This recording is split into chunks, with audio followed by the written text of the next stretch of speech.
The Democrats don't speak for me. Speak for me. Speak for me. Republicans can't speak for me. Speak for me. Speak for me. A bitch ass nigga can't speak for me. Speak for me. Speak for me. You coon ass niggas can't speak for me. Speak for me. Speak for me. Listen here, this is a fact of life. I be rapping like Nat Turner came back to life. Grab Donald Trump by the pussy, he ain't acting right. I never run from a conflict, I be glad to fight. It's a very cold world that we live in. And somebody please tell Elizabeth you're not an Indian. You just trying to con them people to get the benefit. Just another immigrant, stealing from the Indians. That's some punk ass shit and that's too lame. Now we finna step over to Andrew Yang. And you a sucker, you could never speak for black folks. Fake ass pandemic, trying to get the black vote. The Democrats don't speak for me. Speak for me. Speak for me. Republicans can't speak for me. Speak for me. Speak for me. A bitch ass nigga can't speak for me. Speak for me. Speak for me. You coon ass niggas can't speak for me. Speak for me. Speak for me. You know your boy be high off sativa. Kamala wasn't popping, so we said bye, Felicia. She ain't had a right policy. We ain't trying to meet her. Y'all can take Biden too. Bye. We don't need him. We don't need Roland Martin or that coon Al Sharpton. Didn't need Cory Booker from the start, man. I don't fuck with police and no snitch. You know I'm coming with the heat when I spit it. The Democrats don't speak for me. Speak for me. Speak for me.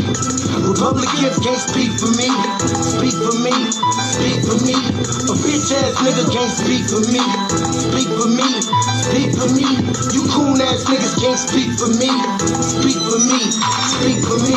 If you ever go to court and this is your luck, try not to get fucked by Benjamin Crump. I know it's hard. You and all go is hard. But who the fuck is Amy Cloak? Put her picture up on the bullseye and start throwing darts. People cut our organs out our bodies, that's a stolen heart. They can't save us from the flood like Noah's Ark. Black lives always matter, we finna go for ours. So then we savages, we don't need to pot the piss. Mike Bloomberg can suck dick with that stop and frisk. Bitch, you ain't speaking for us, we don't know you. Bernie Sanders, they get your funky ass on too. The Democrats don't speak for me. Speak for me. Speak for me. Republicans can't speak for me. Speak for me. Speak for me. A bitch ass nigga can't speak for me. Speak for me. Speak for me. You coon ass niggas can't speak for me. Speak for me. Speak for me.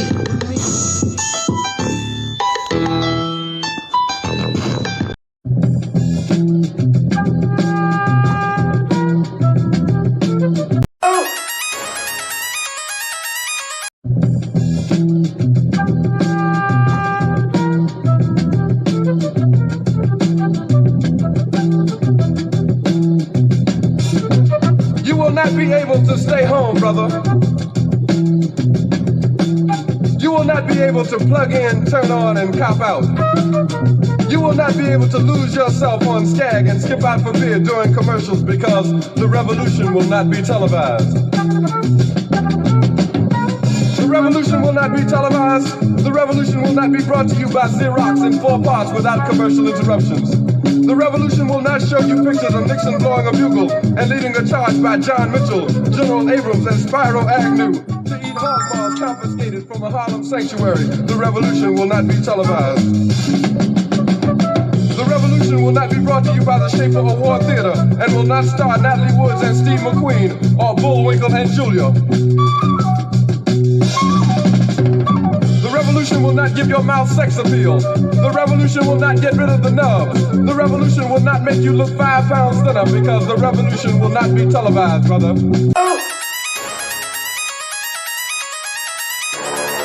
I'm talking about shout it going crazy. People going crazy in them motherfuckers. Run that shit back, man. But it means nothing. Nothing. Got a woman on the bed.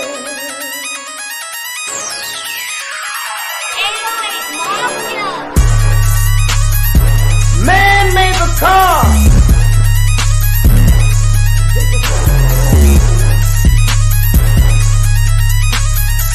Man made the train to carry the heavy load.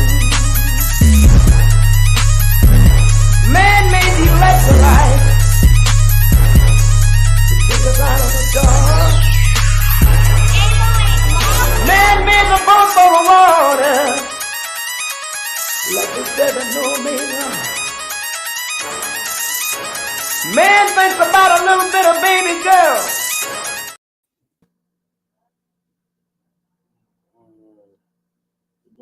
Well, welcome to Frontline Black News. Jesse over there can't take over shit and let me cook, man. We got a little bit of echo, cuz. I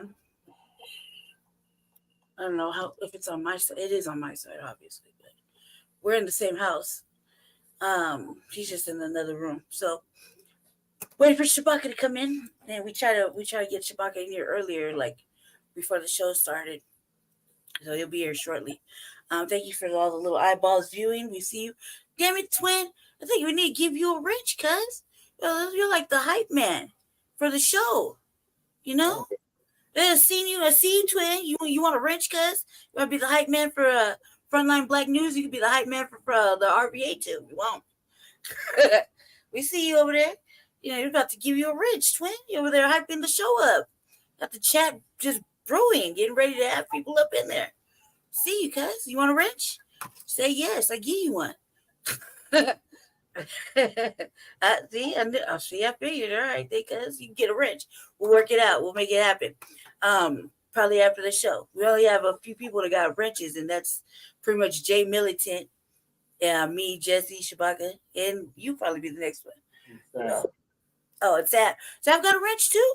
Yeah. Man, just giving out wrenches like you're giving out motherfucking Kool-Aid cups. I didn't even know yet. I know Sam go, but hey, my salute to our cousin out here. Cool. Well, welcome to Frontline Black News. I am your other host, the co-host, Seduction Doll, aka Lady Che. Jesse on the ones and twos in the front. Jesse, you gonna unmute or uncam or what? Yeah, see me on camera because yeah, he's on camera. There he is. Look, it's Deacon in the house too. I can see fellas. Jesse here, obviously up front in the front of the house. I'm over here in the back. Why am I off camera? Because I fucking felt like it. I was really happier than a motherfucker today, so I said come in and bless you guys with my presence. We're on part 3. Go ahead, Jesse, and open it up. Yeah, so yes, I'm Chan Krummer, Jesse Paris, co-host of Frontline Black News, Shabaka's Black Experience Enhanced, and the Revolutionary Agenda. And I'm joined with my other host, Lady Che. Lady Che started us out today. So thank you for that, Lady Che. And we are on season 3, episode 42, part 3 of the Frontline Black News. And we are discussing the topics we didn't get to in part 1 and part 2. And that is the outrage among the U.S. travelers over airport signs suggesting migrants can fly without ID. Hey, real quick, before you tell anybody about any of that, can we talk about what we did on City Council real quick for like 2 minutes? Just because we had that's all in here. Time. That's all in here, Lady Chen. So we got that, and then we got Texas authorities arrest migrants at U.S.-Mexico border. We got Charlamagne the Coon is surprised that most Americans are upset with the migrant crisis. And then we got an update on the migrant situation here in Denver, Colorado. The Denver City Council meeting tonight that Lady Che is alluding to. And our Unhoused Neighbor News and Unhoused Neighbor Sweets. I can't wait till we get to that because I yelled at him. I'm all proud of myself. Man. All right, good. You're gonna have to you're gonna have to send the links through so I can share them without you sharing them, so everybody don't see all your 100 million tabs open. What? You want to come in? I don't want to go sit back there. Y'all like that? Y'all like that Muslim rug back there? Jesse put it up. Yeah, I did. I'm just in a good mood, man. I'm telling you. Little read to it. I already had the cues all set up over here. All right, let's get to it. I'm so happy to see all of you guys.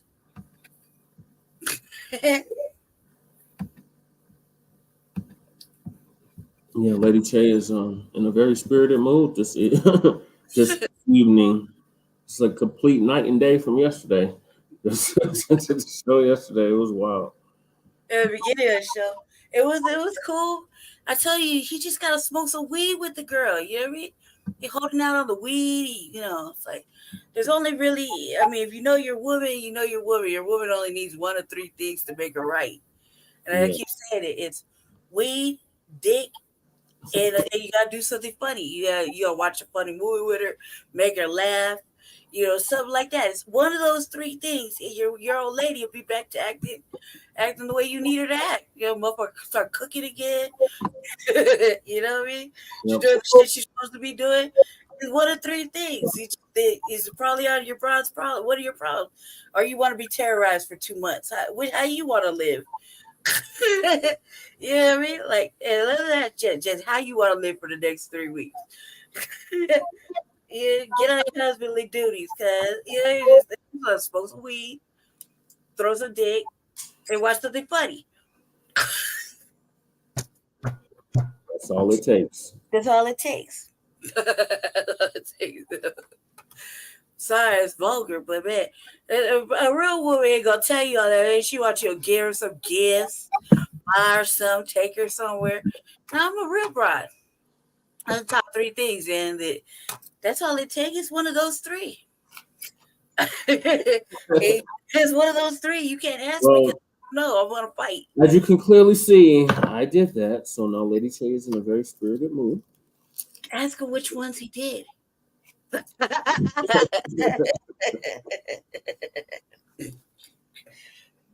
Yeah.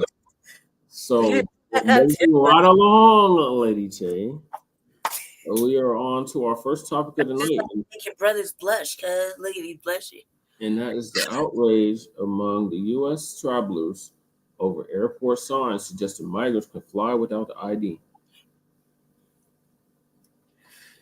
So shout out to Lisa Cabrera.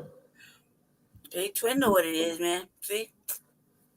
I'm not sure what Twin does. I tell you, man, anybody who got a wife or a long-term girlfriend is one of those three things. You gonna fix their problems right quick.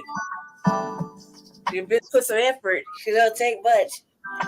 Probably just want to see it a little bit, Okay, Shabaka said he's going to be joining us shortly. Thank God, Chewbacca.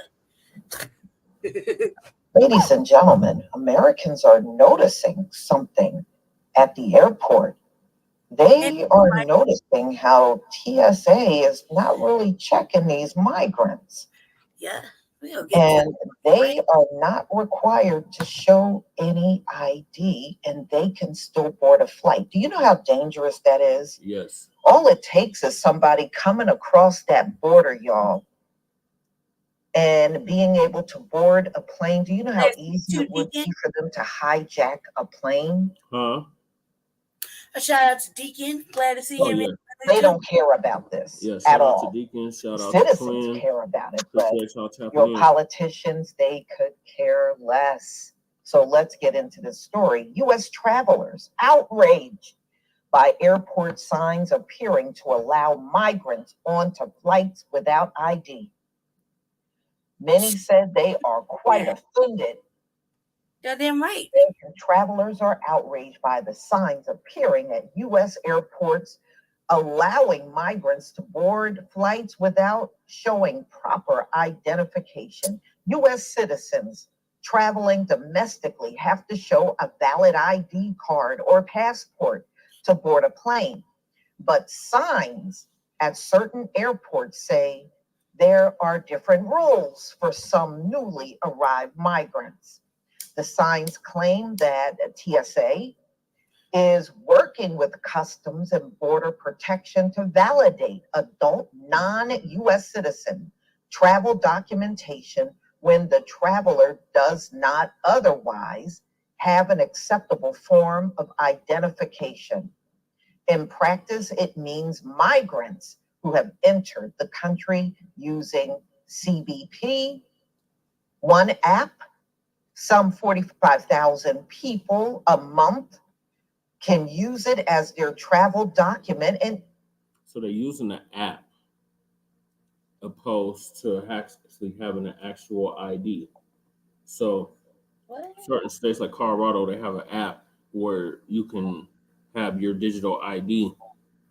But we're citizens. We should actually have that accessibility, that access. These people are illegal immigrants. We will make that perfectly clear. They're illegal immigrants. There's a right way of doing immigration, and there's a wrong way of doing immigration. Mm-hmm. They're clearly choosing the wrong way of doing immigration.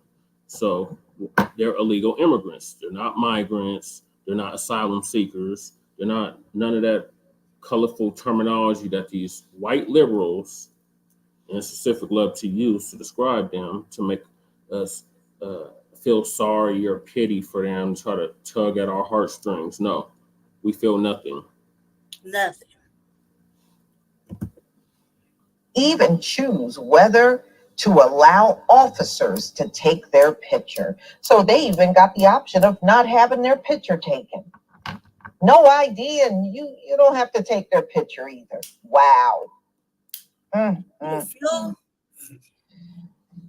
No, that was out. So I'm going to show you this document that everybody is seeing at the airport. Because you actually had personal experience with this today at Reagan Airport, and that is this new agreement. It's a pilot program between CBP with their CBP One app and TSA that would allow illegal immigrants to go through security. See, that's some bullshit. Every time I went to the airport, mind you, I've traveled quite a bit. I always had to have my ID before I could board a plane. And I'm a United States citizen on paper. I don't get treated like one, but I am a U.S. citizen. I was born in the United States. My parents were born in the United States. I'm not a tether anchor baby, none of that. But these people who aren't even citizens are allowed to just board the plane willy-nilly with no ID, no identification, no nothing. American airport without identification. The CBP One app would be used to verify their identity. What do you think of that? Is that a problem? And what was your experience? It's a big problem. It's a big national security risk. We don't know who these people are. Even though they make some vetting procedures, vetting is only as good as the information we have access to. We don't have information on Syrians and Turkey, the natives in Turkey, or many countries across this globe that are sponsors to terror. When these people come across the country, many times we take whatever identity they give to us because there's no record of them anywhere. So there's a big national security threat. And I went through TSA pre-check this morning. The guy recognized me. He knows who I am. I have a top secret SCI security clearance. And I tried it. I said, I don't want my picture taken. He goes, you have no choice, sir. I said, I don't want my picture taken. I'd rather not. You have no choice. You can't get in. So apparently for a guy with top secret clearance, I got to get my picture taken. All right, but an illegal immigrant Just walk through and not get his picture taken off because and show a arrest warrant for identification. because it's optional to get your picture taken. Absolutely. Okay, this is a snapshot that someone took at an airport and posted online. I know it's not the clearest, but so it says non-U.S. citizens document validation using CBP One. That's an app, ladies and gentlemen. So TSA is partnering with CBP to test the use of CBP One at certain TSA checkpoints to validate adult non-U.S. citizen travel documentation when the traveler does not otherwise have an acceptable form of identification. So how it works: 1, notify the TSA officer that you are a migrant. 2, the TSA officer will take a photo. Now that is optional. They can say, no, don't take my photo. So this is somebody boarding a plane with no ID and no photo of that person. So that's what a lot of people are also complaining about. Number 3, if requested, provide your alien identification number or biographic information. 4, Follow officer instructions. So yes, so this apparently is posted at the airport. You may decline to have your photo taken. If you do not wish to have your photo taken, please notify a TSA officer. You must still provide your alien identification number or biographical information to the TSA officer, even if you do not have your photo taken.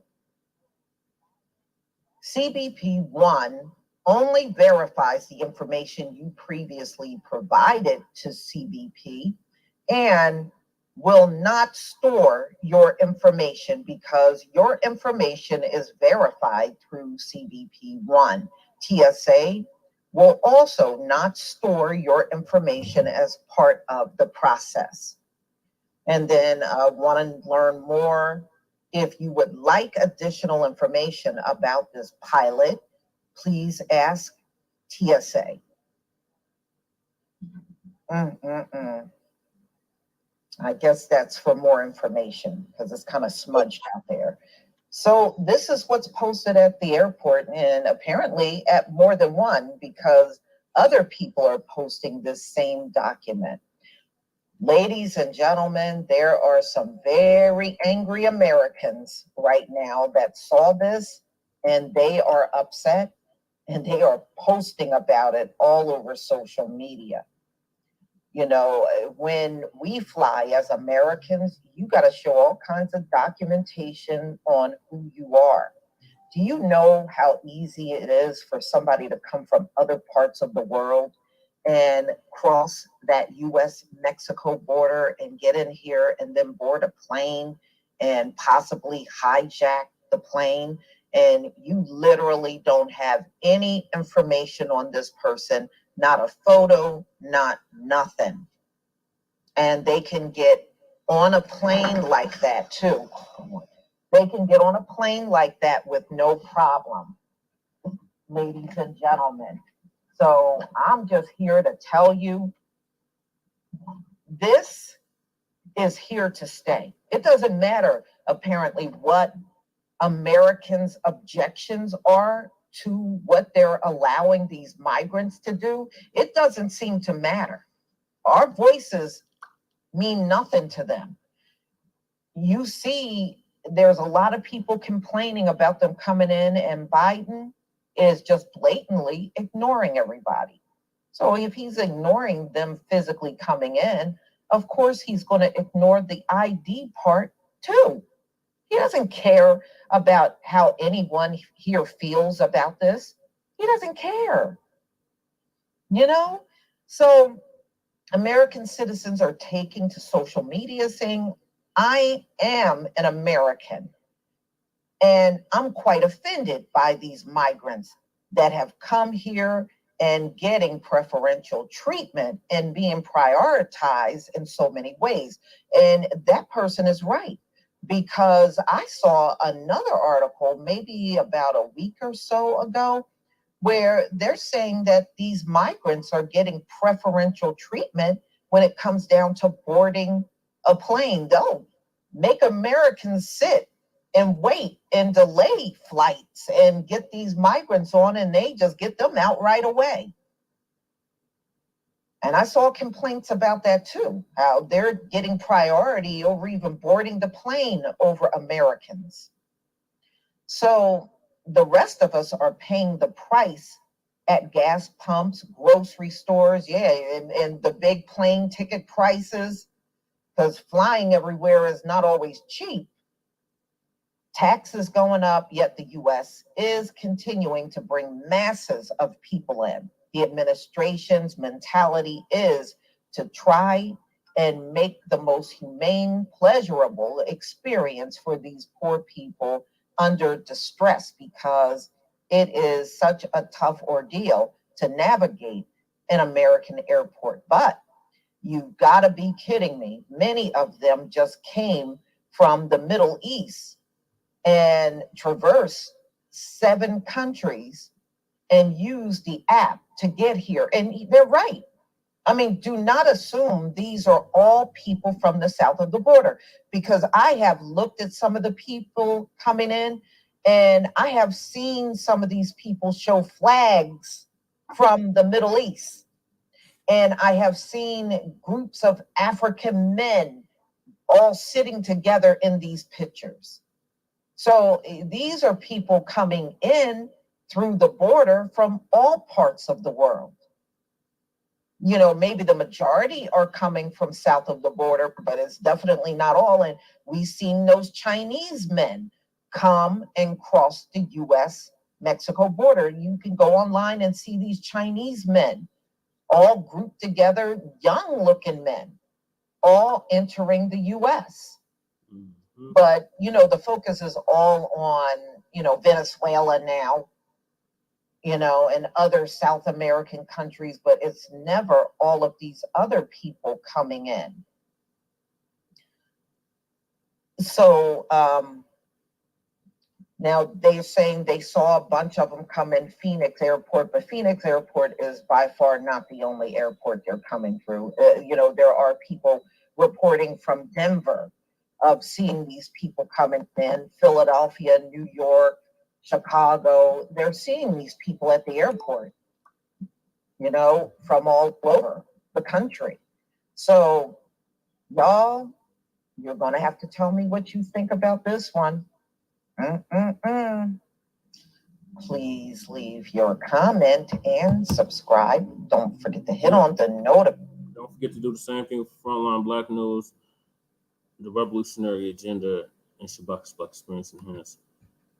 I don't know where Shabaka is. She said it would be in the studio immediately or shortly. All right, Lady Che, what are your thoughts on what Lisa Cabrera just outlined for us? First of all, me who travels, I used to travel a lot.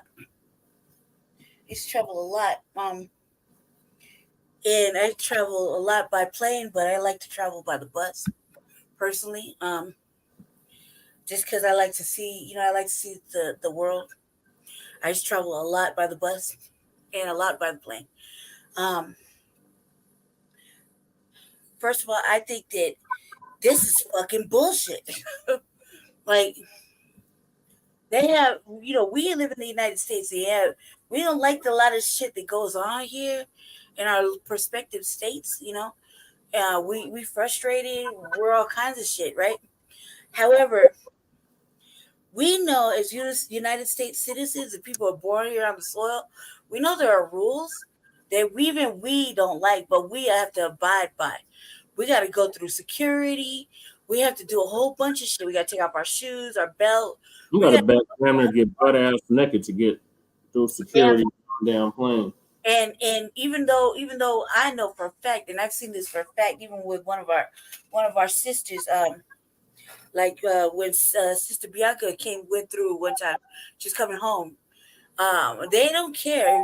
You're like us, who do you know, speak against certain shit. You know, you're on the fucking list, on their list, right? You're on their list. Then you know you're gonna be pulled to the side. You know you're gonna be extra manhandled, right? So I think that since we know this, we have to follow rules right before we travel anywhere. I haven't traveled abroad on a plane, okay, but when I was a lot younger, really a lot younger, I went across the border, okay, a couple times. A lot when I was small, really small. So I know that there's rules. There are fucking rules. Back and forth. There's rules to be here. There's rules to travel here. So for them to get away with using any kind of app to get in our airports, for them not to be sweated like we as citizens get sweated. And we're just going from state to state. So, you know, and that's even to take the bus. I've seen whole buses be pulled over and they take Black American people off the bus just to search them on purpose for no goddamn reason, or won't let them on the bus. And he's talking about Black people in America, okay, from the soil. So I feel like this is really, really fucking beyond ridiculous. I feel like so, you know, it's not the first time we've had migrants here, especially in sanctuary cities like ours. I think that this is just something else. This is not only an agenda. This is something else. Like you're just giving them free reign to go in and out throughout the states. You know, a lot of these states don't have fly through all the way flights. You have layovers in other states. You have stops in other states. It's just one place for migrants to get off and pilgrimage through another motherfucking state that they're not necessarily welcome in or fucking need to be in. They're not going home. There's no deportation. I mean, the deportation, they don't go through the United States. They don't go through PIA like that. You know what I mean? When they deport. This is something else. I don't like it. And goddamn right, Americans should be fucking upset. You know how long it takes to get through any airport, especially in Denver? The DIA, the Denver International Airport, is not an easy jaunt. We have one of the biggest fucking airports. It is not an easy accessible fucking thing to fly out of here. There was a lot of security. There's a lot of fucking checking in. There's a lot of standing around. It was like that before COVID. Way before COVID, and now that we got a bigger airport, we got a lot of bigger infrastructure, a lot of shit that's happening over there at the airport. Okay, I mean, look how they treat our unhoused people that go to the airport because they can't be downtown. But you're going to let these immigrants come and flow in and out, but you wouldn't even let the fucking black people that were getting pushed out of downtown because they were cold and hungry and they couldn't be nowhere. So they took the train to the airport where they didn't think anybody was going to be fussing with them, get pushed out of there. But you're going to let migrants just do whatever? No, man. Where do they do? No. We don't get to do that in other countries. No. We have to abide by the, the consulate rules and propaganda according to our visas or wherever we're going. Yep. We'll get imprisoned there. We'll have to go back. One of my family members right now is still in Spain. Right? In Spain. He was in prison in Spain.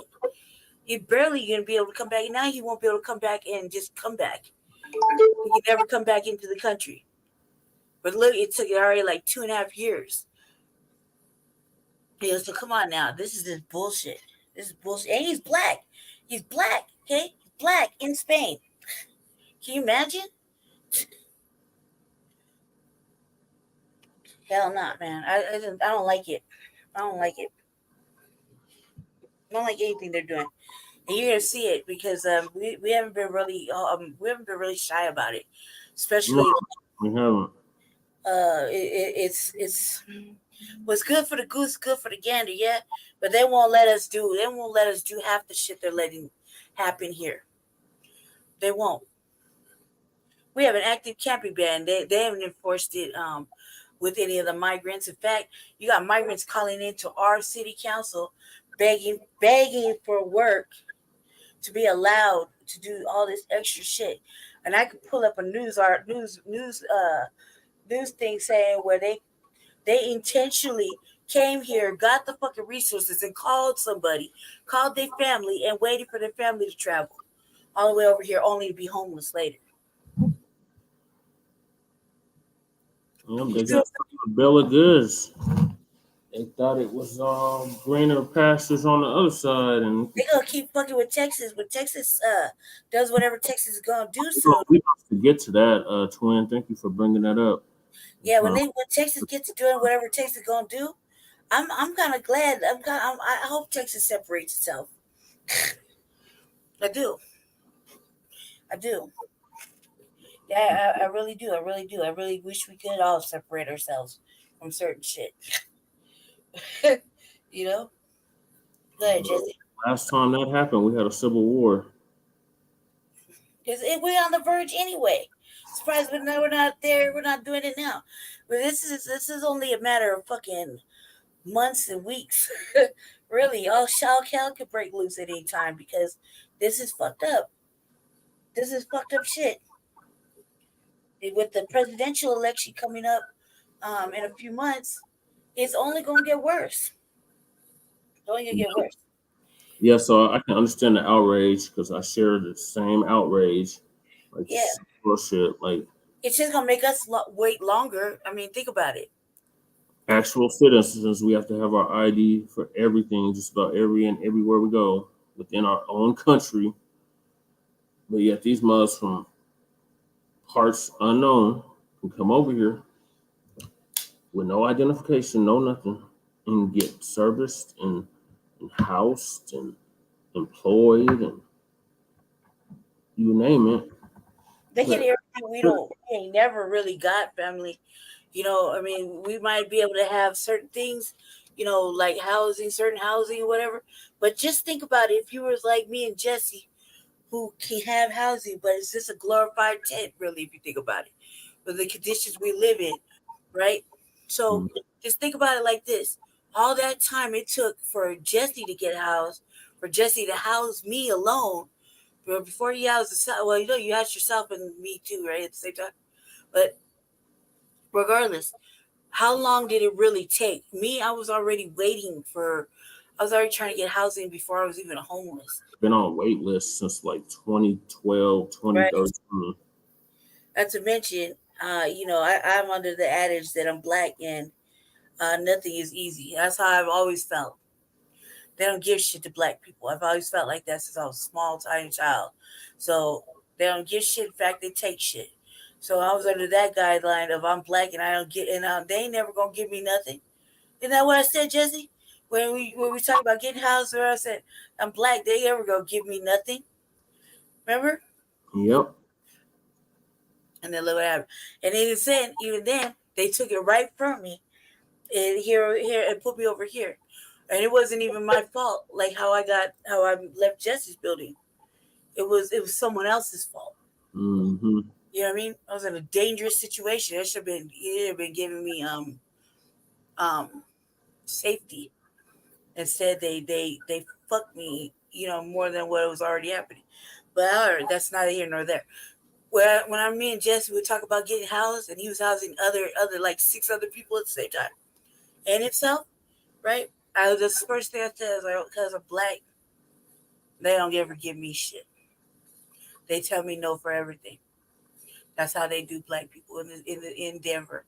Yeah, they were all black. Like we literally made it our mission. That lady that used to be my godmother, we made it our mission to get as many black people housed as we could. I'm the lightest one out of all the black people that he housed. I'm the only one that's this color, but that's the first thing I said was I'm black and they don't never give me shit. In fact, they tell me no. That's how they do us.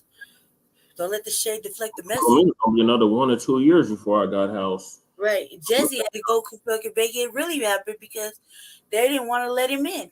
Mm-hmm. And then a lot of people didn't even know how the process went on how to get housed. Nope. So we have to educate people on how to do it, and now they're not even allowing that. And Jesse had to convince me to take the housing because that was they said I was approved, but I didn't believe them. I thought it was a trick. They just tried to arrest me. Only if you're getting housed now, if you're unhoused in Denver, you got to be swept. One of these encampments that's scheduled to be swept, and they're gonna put you at the Best Western or Comfort Inn. Mm-hmm. That's the only reason Jesse had to convince me. Is I was like, they ain't never gave me nothing, cuz like, you know, because I was on the street, you know, I mean, we know each other, whatever. But I was like, they ain't never give me nothing, cuz they take everything from me. I never got nothing out of this motherfucking state. They denied me for everything. Did you mean it? All right, cuz I trust you. All right, cuz like that, because I have trust issues with the system. Growing up in the system, you know what I mean? So all I've seen is nothing but my brothers and sisters being denied and thrown in jail every chance they get, you know. So I didn't like that. So I was under the thought process, like most black people who are outside or in revolving cycles. Mm-hmm. We ain't gonna get nothing. If it is, they want something from us. Yeah. They ain't gonna give it to us. They gonna want something. What they want, whatever they want, it's not the price I'm willing to pay. Right. Because contrary to popular belief, we actually got pride and moral decency. So it don't matter what you say. Sometimes that price is too much for your soul to pay. Right, and that's why not a lot, but that's why a significant population of our people refuse to come inside, because It comes with Because we think there's something wrong. Yeah, we think there's something wrong with us. You want something from us. That tokenizing, you people don't understand. What people don't really get is that real black people got pride, and we know when we're being tokenized, we know when we're being used, we know when we're being mistreated, and we know what is. And so when we see ahead and say like, you want something from us. And nobody's gonna accept like me. Remember I said it like this, you gonna pay me for you using me, for you capitalizing on my pain, my shame, my problems. That's how the fucking white people been capitalizing on black people's death, pain, shame. You never capitalize on our fucking health, on our well-being, on our excellence. You capitalize on our fucking pain. There's funding for black shame and black pain and black death. There's money in it for them. That's why they do it. That's why they always do it. And I'm like, I know what these motherfucking poster child. Fuck you, pay me. Right. Fuck you, pay me. Simple as that. And you're not gonna do that because I, like most black people, have pride. And we've lived through a lot of fucking atrocity. Mm-hmm. And a lot of it has happened on their watch. And they give you that pat on the shoulder. It's gonna be all right, baby, type shit. It ain't all right no more. It ain't all right. Service providers, they don't provide no damn service to us. No. Matter of fact, I gotta do something right now. I gotta look for. We gotta become our own service providers. I gotta help my own kid right now. Our own nonprofit is Positive Action Commitment for Social Change. So yeah, we're gonna definitely get that on the ground and rolling this year, and house as many of our people as we possibly can. Yep, and take care of our people's mental health, because that's one thing. Like right now, like my child is in tears somewhere in her house, right? She's not. She was taken, so she like them, you know what I mean? But my kid, mental health ain't right because of them, right? Them meaning them white folk, right? So I gotta reach out and actually do some deep diving, because we have to look at me and Jesse. It's so hard for me and Jesse to find adequate black mental health care. Yep. To deal with simple fucking issues, not as a couple, but simple issues we face on a day-to-day basis. Mm-hmm. Just for they'll being tell you they can't relate. They don't understand what you're going through. And the ones that are woke, quote unquote woke, they'll say, well, I understand, like my psychologist told me, but there's really nothing I can do about it. So I'm just gonna give you some medication, just try to make you feel better while you're dealing with all this.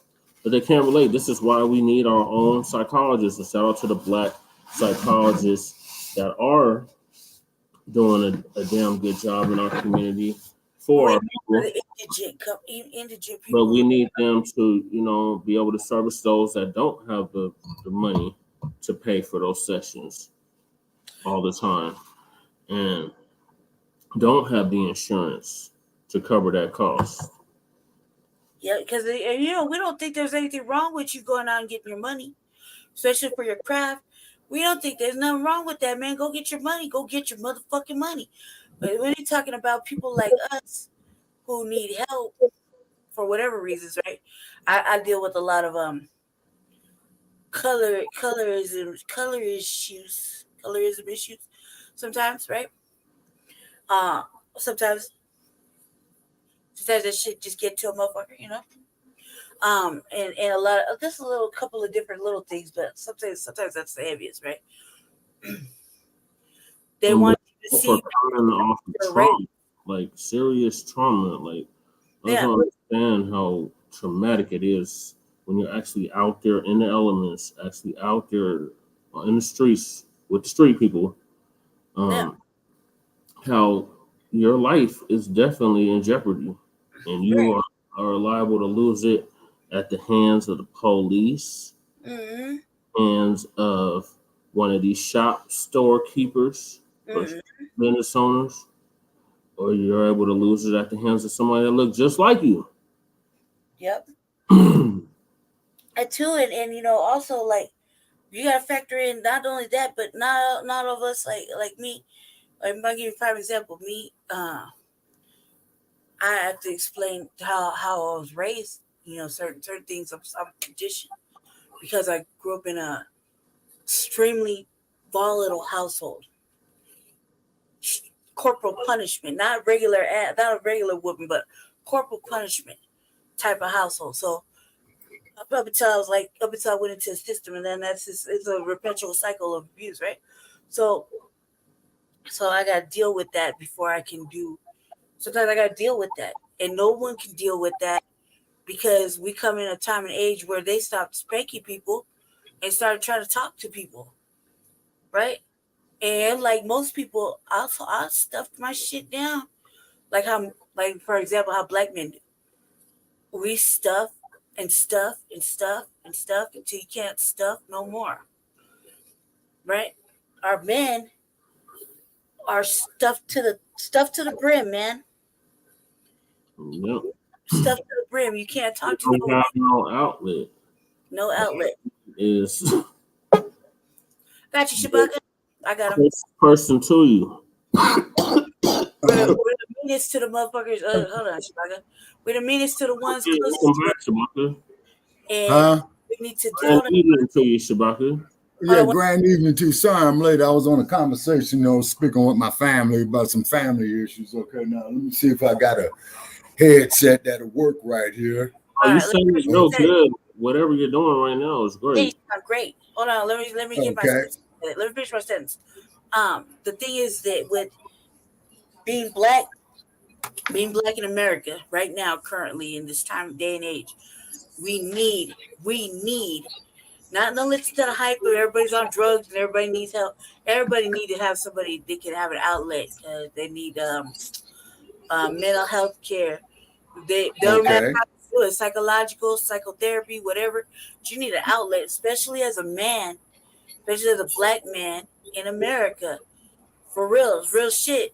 Because y'all are more pent up. We're pent up and angry, but you're more pent up and angry, and you're just at the brim. I don't know how you stifle it down and maintain calm, but it has got to come to a point where it's gonna explode out, and it does happen, and you lash out just like I lashed out for like the last couple weeks, right?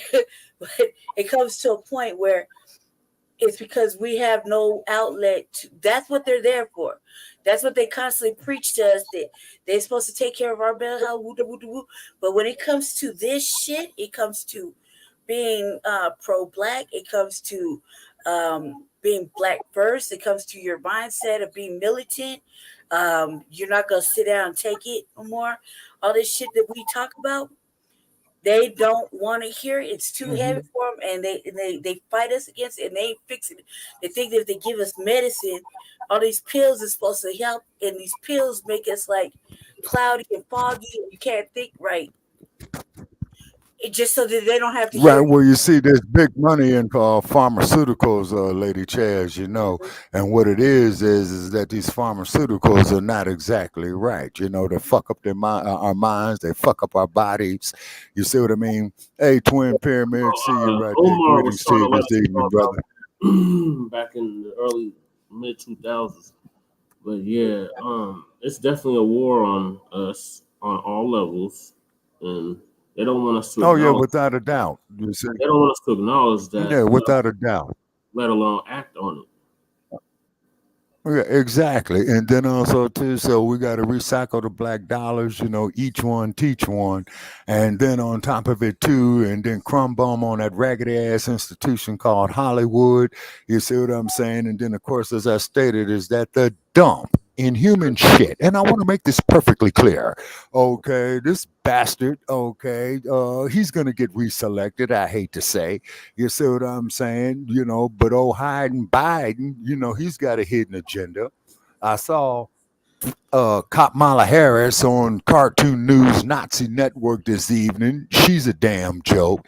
And what it is, black family, it's up to us to take care of us. And in this day and age, with this technology of what the fuck we need to control, of the resources on the continent of Africa, what we need to control is get rid of these goddamn neo-colonialists and get rid of these coon-ass times. And there's a new movie called Coon starring the majority of these niggas.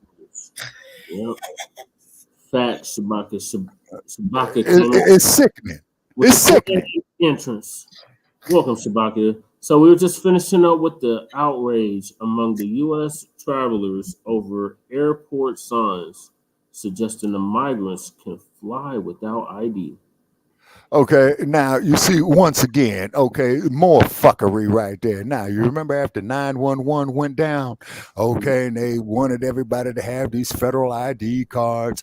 Then they wanted everybody to do this, do that, these strip searches and shit like that. Last time I flew on a fucking plane, oh well, man, we got to check everything. We taking your damn shampoo, we taking your damn soap. You ain't got no razors in here and all this old type of shit, man. I felt like I was being booked into the goddamn county jail. That's exactly what it felt like. Shit. I'm gonna have to get butt ass naked to get through the damn security, but especially when 9/11, after 9/11, oh yeah, definitely.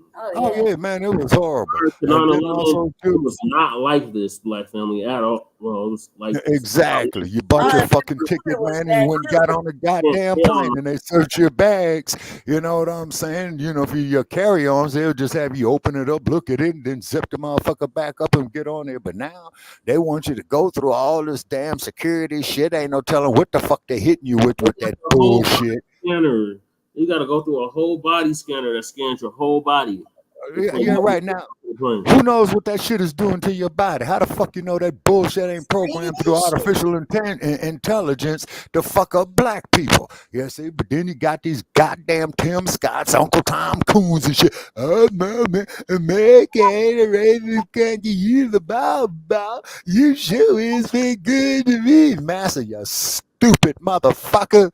You know what I'm saying? And we got to let it be known, man, that these ignorant bastards don't represent us. And it breaks my heart to have to say that, but I'll be goddamned if I'm going to sit up here and look at some bootlick like Tim Scott just because you want to go suck the white man's dick and get fucked in his ass. You see what I'm saying? That he's going to do this here at the expense of my well-being and of my family? Fuck him. Gage, you see that? He got engaged to the Becky. No, it's about to miss. That's no surprise. I mean, what's to be expected? And that picture they had, There's no that old girl, he looked gay as fuck. Why don't he just say it? It's okay. It's 2024, bro. We knew you. Okay, now.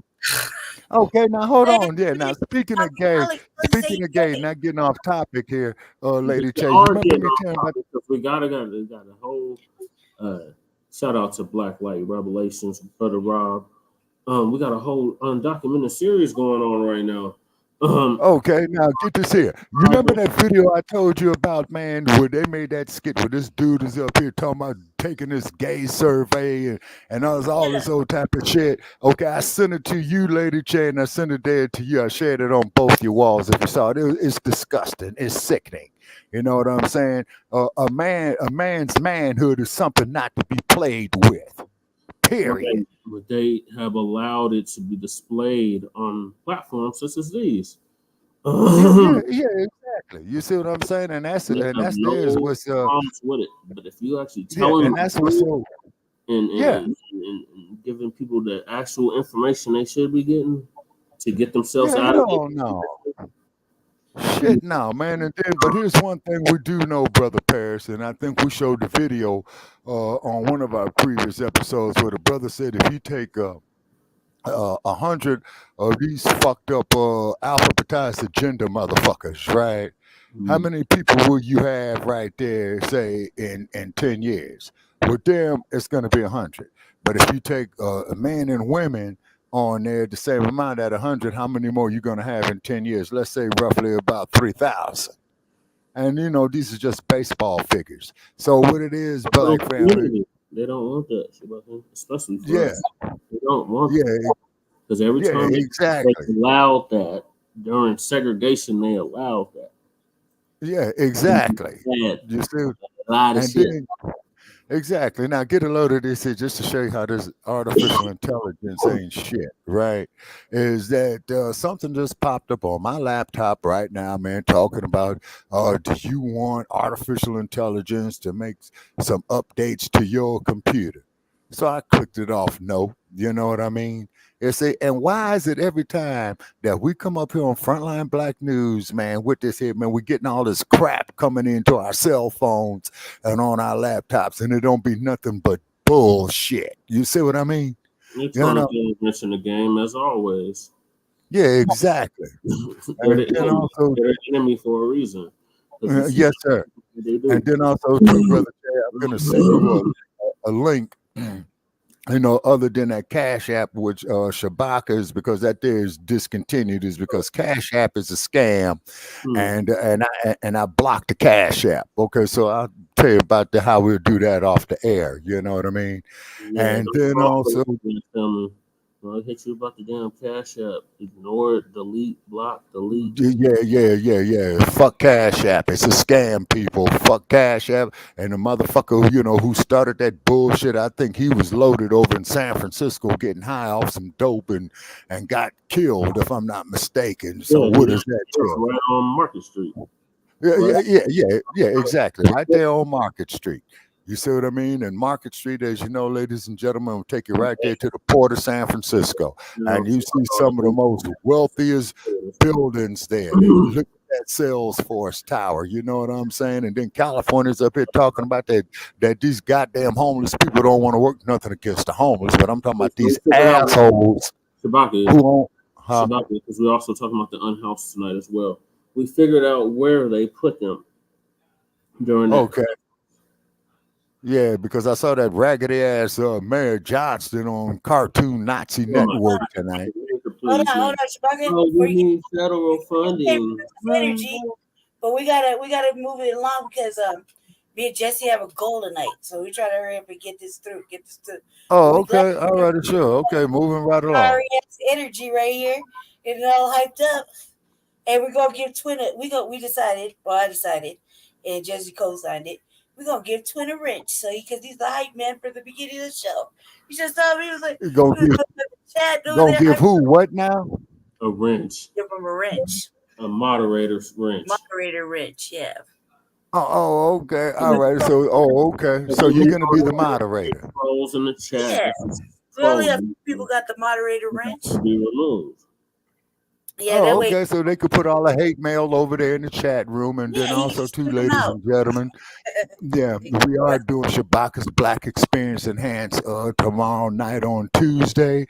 Okay, is because I did call up another platform, right?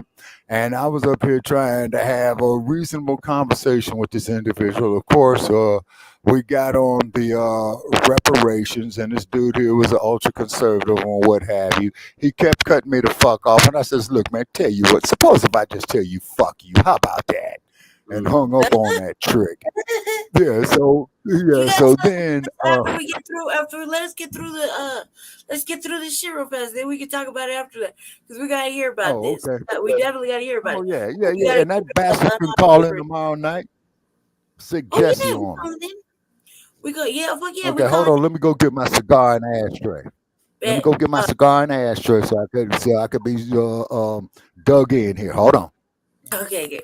All right, so yeah, we're gonna let Jesse go ahead and open us up for I'm gonna need you to address the situation on the offline because this broad is majorly trolling me right now. But getting back to the show, we got where are they trolling at, guys? One of my Facebook friends' pages. Oh, we got a troll. What's he talking about? Trolling you or trolling the page? Trolling me. Okay, yeah. What's he talking about? Yeah, put it in the private chat and let's get to it, man. No. And we are sharing this stream, and we are sharing this stream on the like page of Shabaka's Black Experience Enhanced. Yeah, I've seen you did that, Shabaka. Thank you. All right, cool. Yeah, we are. Yeah. What's our next topic, Jesse? real quick? We're still on the migrant. So we're moving on to Texas briefly. All right. Down in the great state of Texas. Okay, well, like Ted Cruz said, and I'm telling Ted Cruz, Bud Abbott, the city of Houston, the whole goddamn state of Texas, to quote Ted Cruz, y'all can kiss my ass. Send me a link to it, Genji, so I can see what you're talking about. But I'm ready. We're ready. They're not sharing yet. I know. Thank y'all for staying with us.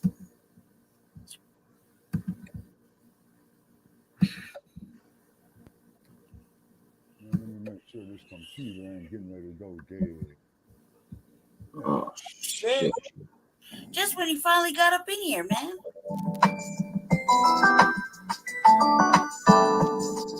Again, shout out to Alicia Cabrera. Make sure y'all like and subscribe to Frontline Black News as well. Okay, I got this computer up here with shoestrings and bubble gum. Many of you might remember Greg Abbott signed into law that if these migrants step foot in Texas, they can be arrested. Well, the arrests have begun, and they have so far arrested thousands of migrants that have entered into Texas. So let's get into the story.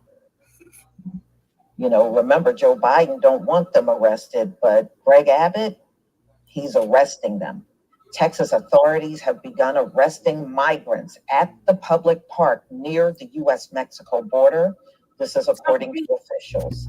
So Texas authorities arrested migrants at Shelby Park in Eagle Pass, Texas, late Wednesday evening and charging them with criminal trespassing. Fuck, is that your phone ringing? Marking the first arrest of migrants since the state took control of the area at the U.S.-Mexico border last week. The arrests were announced by what about now? Chris Alvarez, and he is the Texas Department of Public Safety. And he posted this on social media on X, showing migrants being handcuffed and taken away by authorities. Good. Migrant men and women were taken into custody, while migrant families and children were transferred to the U.S. Border Patrol. The state of Texas will maintain a proactive posture in curbing illegal border crossings between the ports of entry.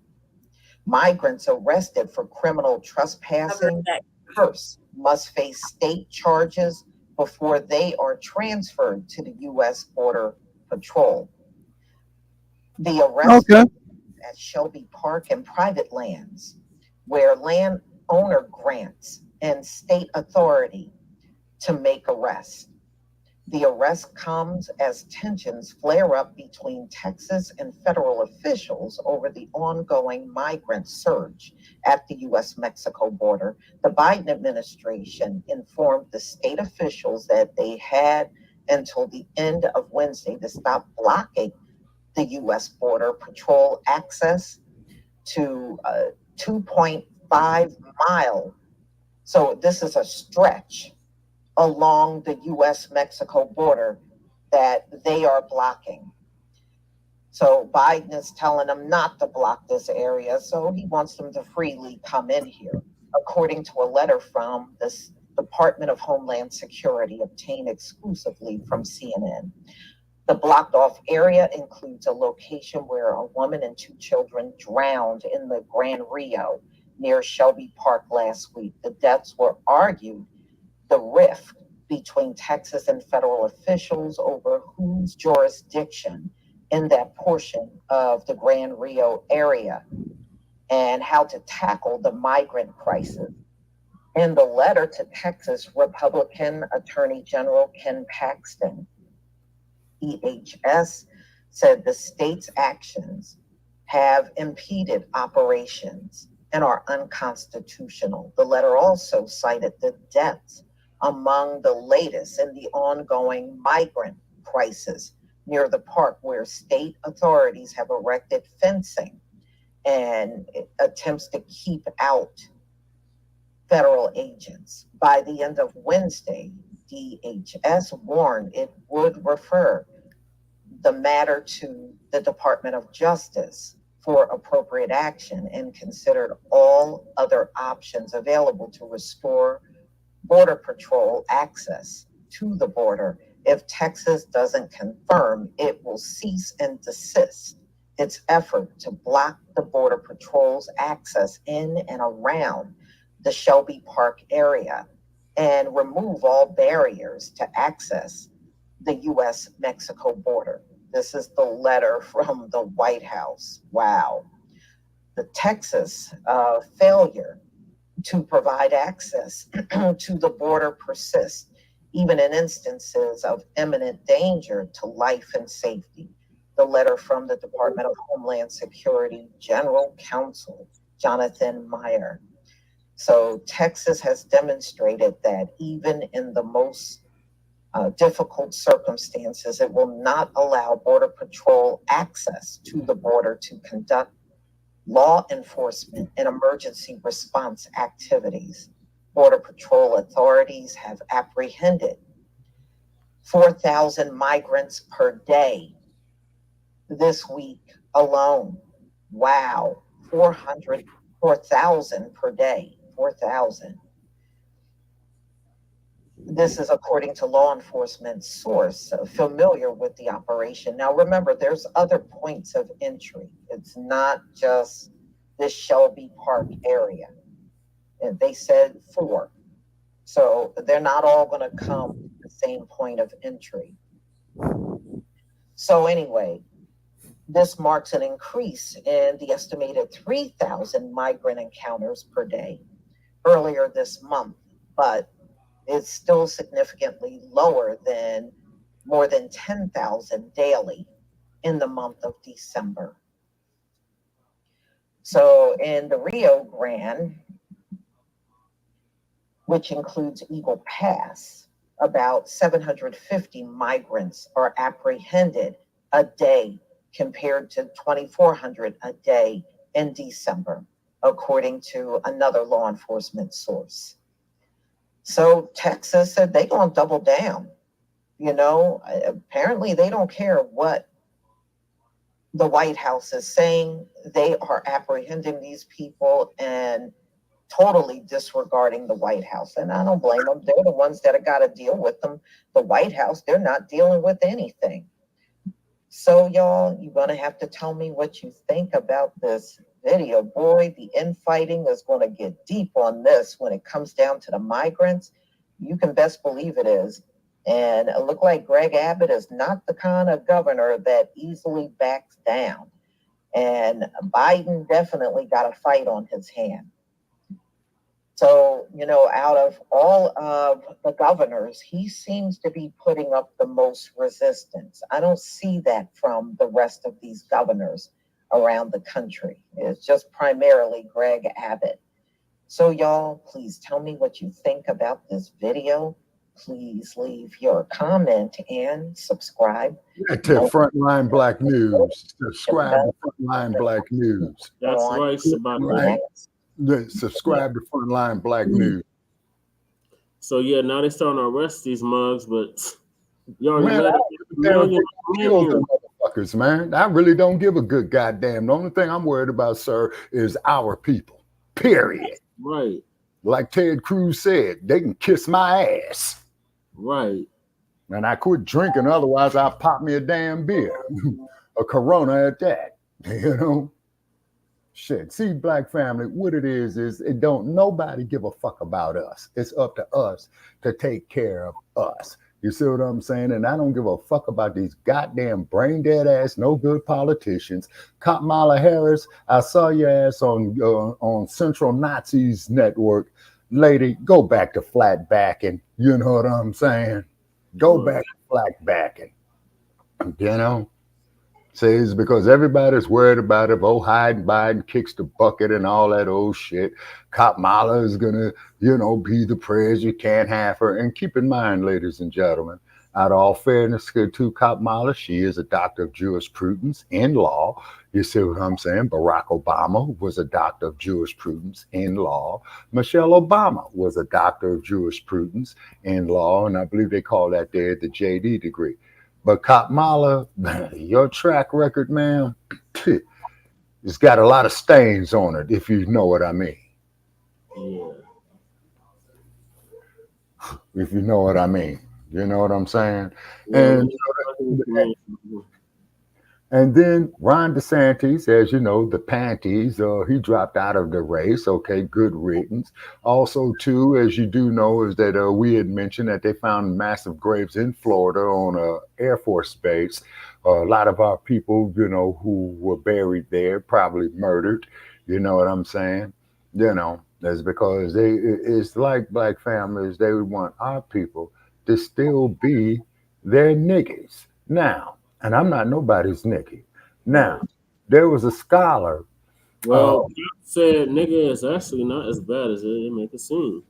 Says Yeah, exactly. Naturally good to go African. Okay, go to where now? Nigga. Go to where in Africa now? The acronym for nigga. Sagging? No, that's the one that you're bringing up, but I'm bringing up another one, which is naturally good to go African. Okay, enlighten me. That's what the youngsters that's what they're calling it. Naturally good to go African. Okay, naturally we should go to Africa is what you're saying. Naturally good to go African. Oh, okay. Okay. And then also too, I want to give a shout out there to Sheik Akbar and Black Lightning and Dr. Critical Truth Bay, you know, about them trying to set up the new African Republic down there in the southern states. You Well, we're Shabaka, I don't want to put too much on the airways, but we're clicked in with all of that. So we're aware of all that. Yeah, what are your thoughts on the fact that now the Supreme Court is allowing them to remove the razor wire, or now you want to install the razor wire? Yeah, they ordered him to. I think this they had said is that they got to take it before the full Supreme Court on deciding of the razor wire. But me personally, like I said, is that I don't give a fuck about the migrants. It's because based on what you was telling me, Brother Che, that they knocking on people's door panhandling. And when one of them motherfuckers come knock on my goddamn door panhandling, I'm going to treat it as an attempted home invasion. Yeah. Motherfucker, I don't know you shit. You know, I need some goddamn money too. You know, I don't know you. Yeah. And then this all inclusion illusion. Yeah, we need a crumb bum on that real heavy, particularly with the election year, is because as the brother had stated on Black Alpha Network that you showed us clip, Brother Chad, we need to reach out to that brother. You know, I'm just saying, I'm just putting it out there. You know, we probably, you know, need to collaborate with him a little bit because I did appreciate the fact that he showed them brain dead, ass scratching house niggas talking about no to reparations, but go to support Hyde and Biden. You motherfuckers are senile. Straight out. You motherfuckers are senile. And then that bastard had the audacity to say that in that same church where Dylan Roof went and killed 10 of our people. That's the part that pissed me off. And then they're going to tell, you know, the people on the outside, no, don't mention reparations. Don't mention reparations. Don't mention reparations. Oh, my God. Whatever you did, Sabah, you sound so much clearer now. Oh, okay. Yeah, I put this microphone up to my mouth because I'm not using a Bluetooth. I'm using a plug-in microphone. Then, and I don't know how much data that I got left off on this phone that I'm using as a hotspot. So tomorrow, I'm trying to go over here to Consumer Cellular, which is clear on the other side of town, and I'm getting ready to say fuck T-Mobile because they full of shit. Yeah. Mm-hmm. Okay, so Lady Che, what are your thoughts on this migrant situation off the border with the fence? think they should leave the wire alone. Personally, I think they should leave the motherfucking wire alone. Let it do what it do. Yeah, How to break in the country. yeah. Well, What's they need happening? to put that goddamn wire up there, and they need to put 100,000 volts going through that motherfucking Friday asses. I bet you that'll deter the motherfuckers. If you were supposed to, if you I mean, the motherfuckers that aren't obeying no kind of rules. So you shouldn't be allowed to break in anybody's motherfucking country. So that's just the way it is. And let alone bomb rush it and act like you have the right to fucking be there, and you're not supposed to have anything else done. No, I'm sorry. That's not gonna happen. Yeah. And then also too, Lady Che, to emphasize more so on why I'm having the attitude that I'm having is because look at all the black soldiers that died in all of America's wars, from the Revolutionary War to the last one. You know what I'm saying? And particularly with the Vietnam conflict. And then I had a lot of hate mail coming to my inbox, talking about that Muhammad Ali was a coward because he didn't go to the war. The only thing what I could say about that is get in the ring and with the motherfucker. You know what I'm saying? And if he beats the living dog shit out of you, I bet you he'll make a coward out of you. Ali was bad. The greatest. Yes, sir, of all times. And also, too, Brother Che, I don't know if you noted or not, we are definitely sending our regards to Dr. King's family because Dr. King's son, Dexter, had died at the age of 62 from cancer. I think it was pancreatic cancer. So, of course, our hearts go out there to Dr. King. And like I said, and the reason why I respect Dr. King is because he, shortly before his death, he realized his mistake is that he led our people into a burning house of integration. And it sure in the fuck is. You see what I'm saying? And then for all you dump supporters, all you Biden supporters, well, we all the same. And like I said, to shatter that bullshit, out of the water in 6 months. Let me see. This is January. No, in 5 months, almost to the day, come to Las Vegas on the first day of summer, and I'll show you how we ain't the same. But you got to leave your sunscreen at home. Now, we will need first aid advice for you because when your reptilian ass skin starts peeling and all that old type of shit, we'll call the paramedics for you. You know what I'm saying? We ain't going to do to you what you would do to us. Just like what they did down there in Florida, killing all our people and putting them down there in unmarked graves, for a period of 60 years. You know what I'm saying? Same thing with the Devil's Punch Bowl. You know what I mean? Yeah. Yeah, you see?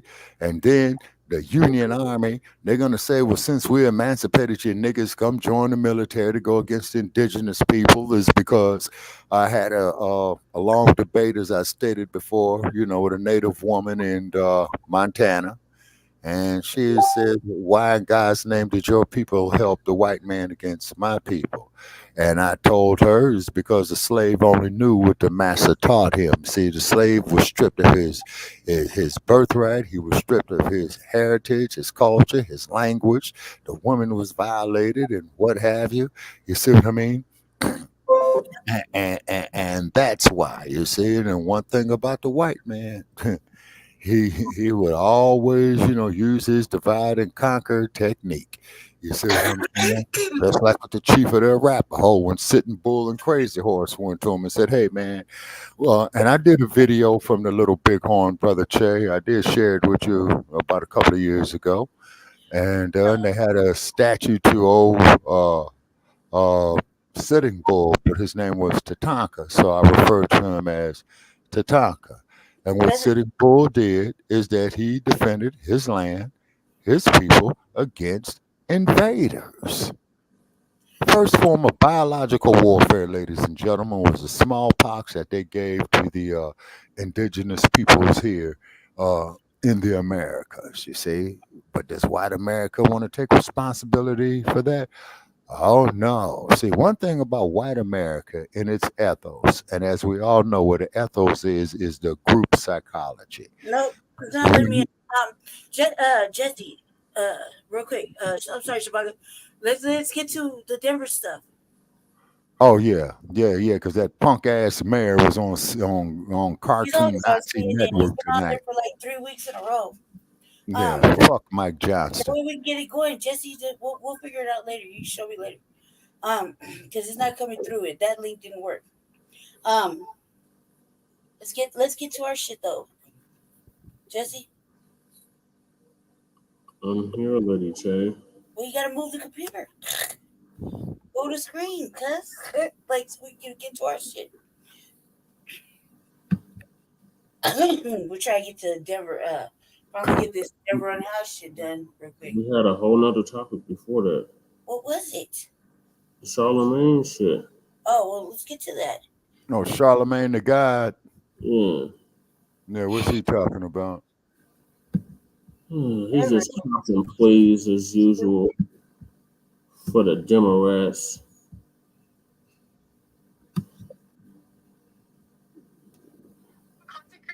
He's surprised about the outrage behind the migrants.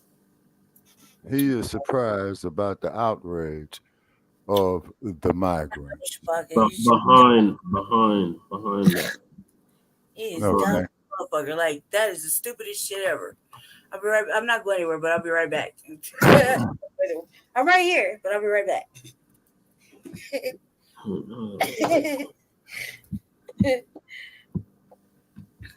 Yeah.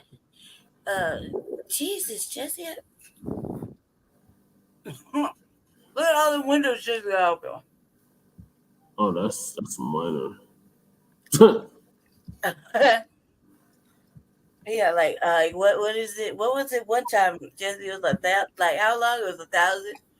Yeah, it's not that many, but it's a lot. One time it was up to 1,000 windows. Now when we're at the Blacc House, I'd be like, oh my God. I forget where I parked my YouTube video. I think it switched up on me. Oh, here it is. Now he just knows. I'm like, how the fuck do you see that? We're looking at the same shit. I remember when I opened the damn windows up. So I'm like, okay, I gotta go back and listen to this, and it never happens, Black family. It never happens. I got set up to take more and more tabs. Black Elites, Boule, all that sort. I be setting it up too. I got them in queue so I can take notes and never get. You don't have laws, rules, etc. Then you don't have a nation. Well, this is the only one I didn't have in queue. Everything else is in queue. I be watching. And that is destabilizing the nation. We be watching. You're a bunch of men, and I'm gonna keep on focusing on the men aspect. Like 3-4 You're times. a bunch of military-age men coming to this country, not a bunch of women and children, a bunch of military-age men who they don't know who they are. They're dumping their IDs, so you don't know who they are. So because some of them could be, God knows who, could have been let out the, asylum, mental health facilities. Prison. Could be having their jails empty. That's not the first time that's happened. That's what Castro did. Jails, that's them all in Florida. So that's not the first time that would be done.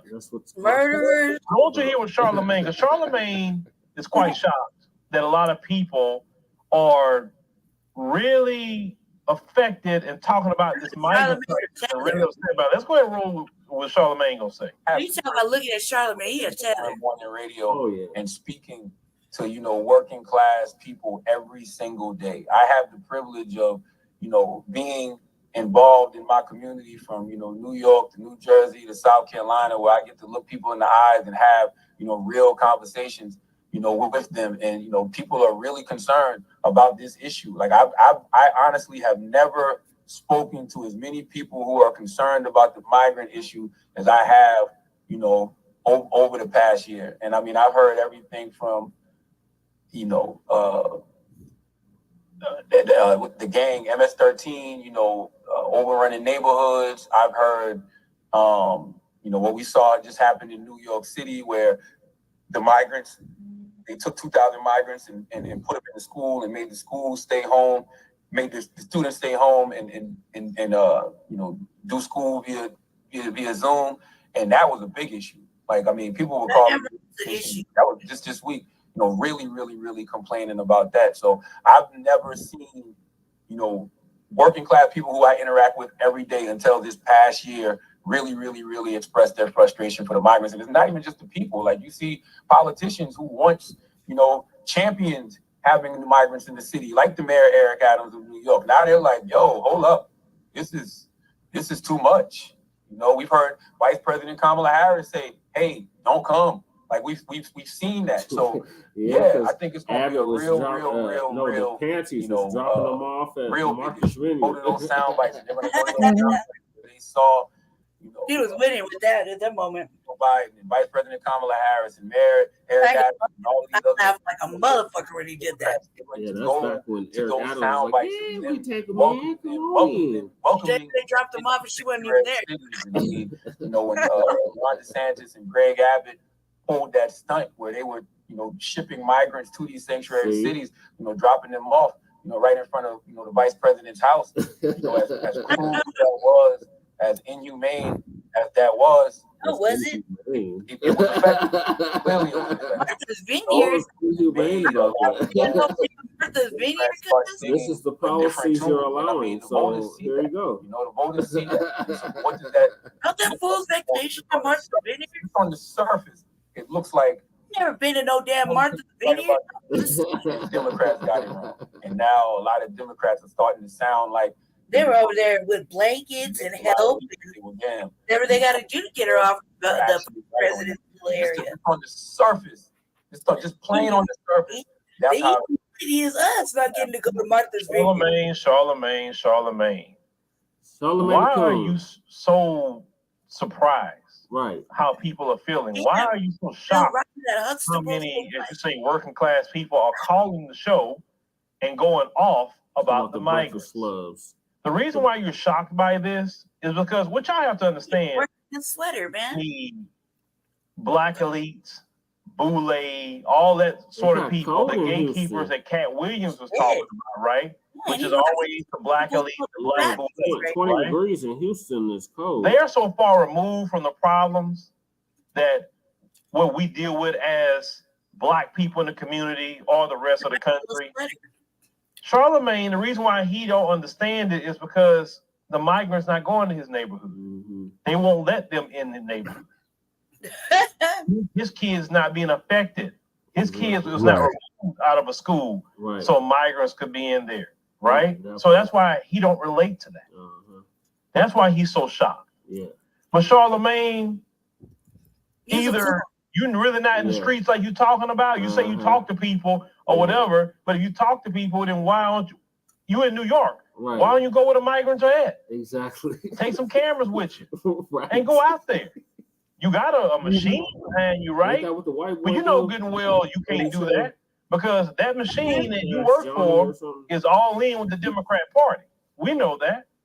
Now, Charlamagne, let's talk about something. Maybe we can do a little, education of something going on in the city, and maybe you can go down there and find out what's going on. Let's put this new headline that just came up on the screen. NYC neighborhood turned into giant toilets as migrants litter park with poop.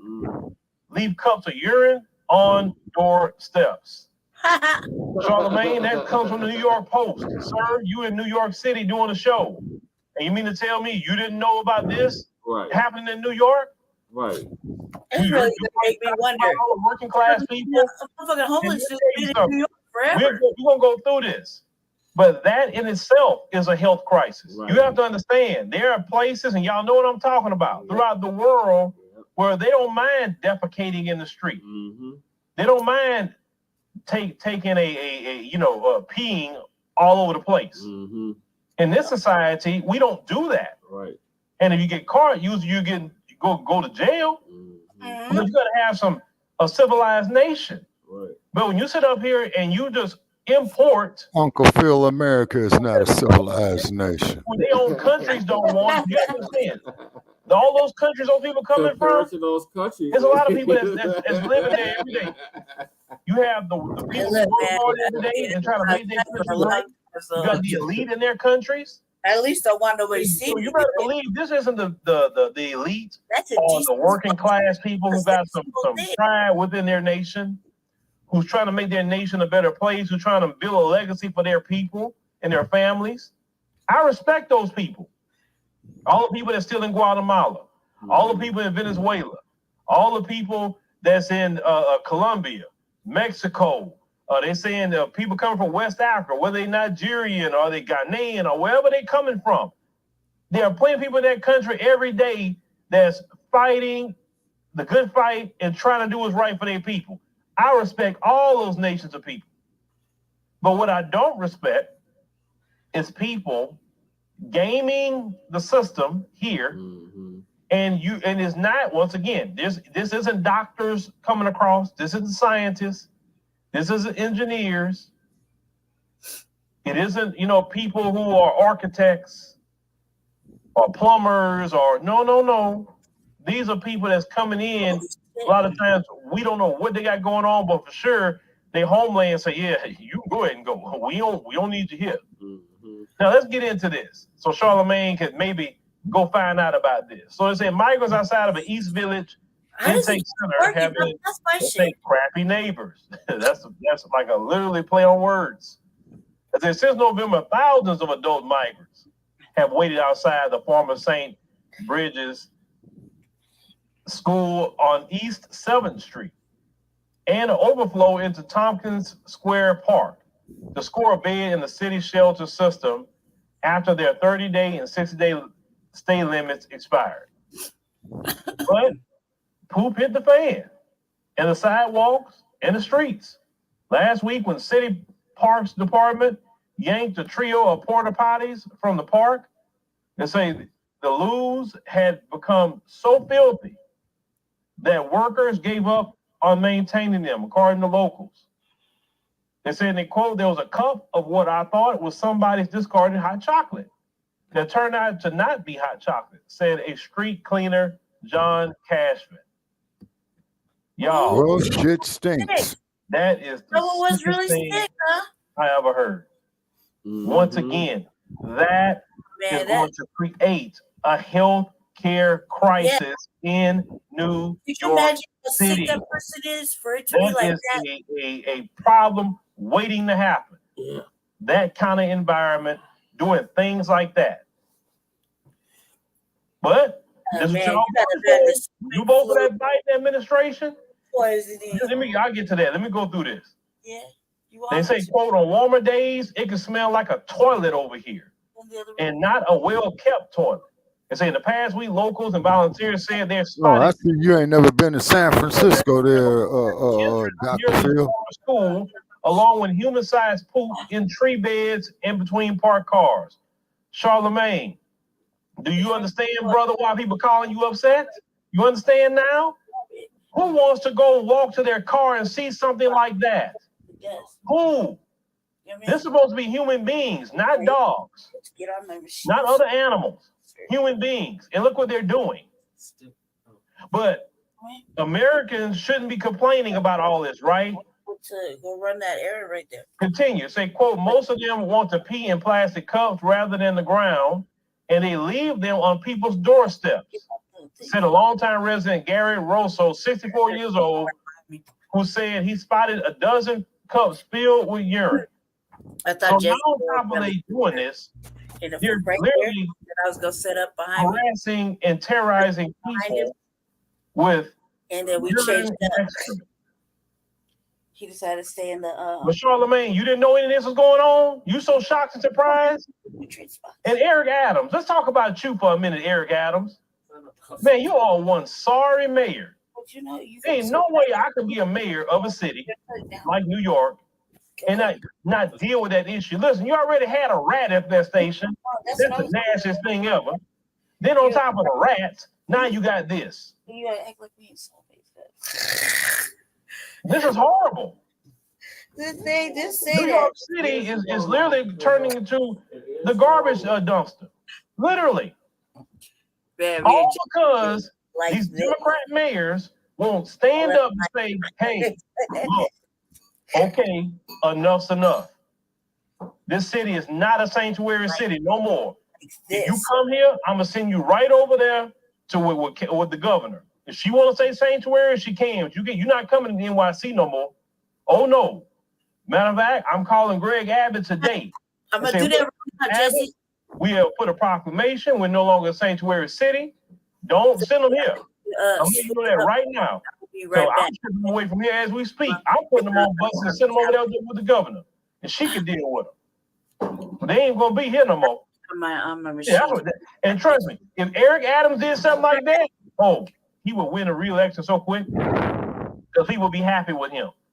Man, fuck Eric Adams. But y'all so committed to this Democrat agenda that's harming America. I said America. It's harming everybody. It's harming Democrats. It's harming Republicans. And remember, Charlamagne, he was admitting that Democrats now are saying, all right, man, yeah, I was all for welcoming people and all that, but come on, man, this is a little too much. And the fact that Charlamagne has said that, well, what DeSantis and what Governor Abbott has been doing, it's basically been genius. No, this is the issue. Forever, Texas, especially Texas, have been dealing with this migrant issue for decades. Governor Abbott is the only one that say, hey, okay, you sanctuary cities, you want to welcome them? I got some migrants for you. And you can go on and they can go to your city.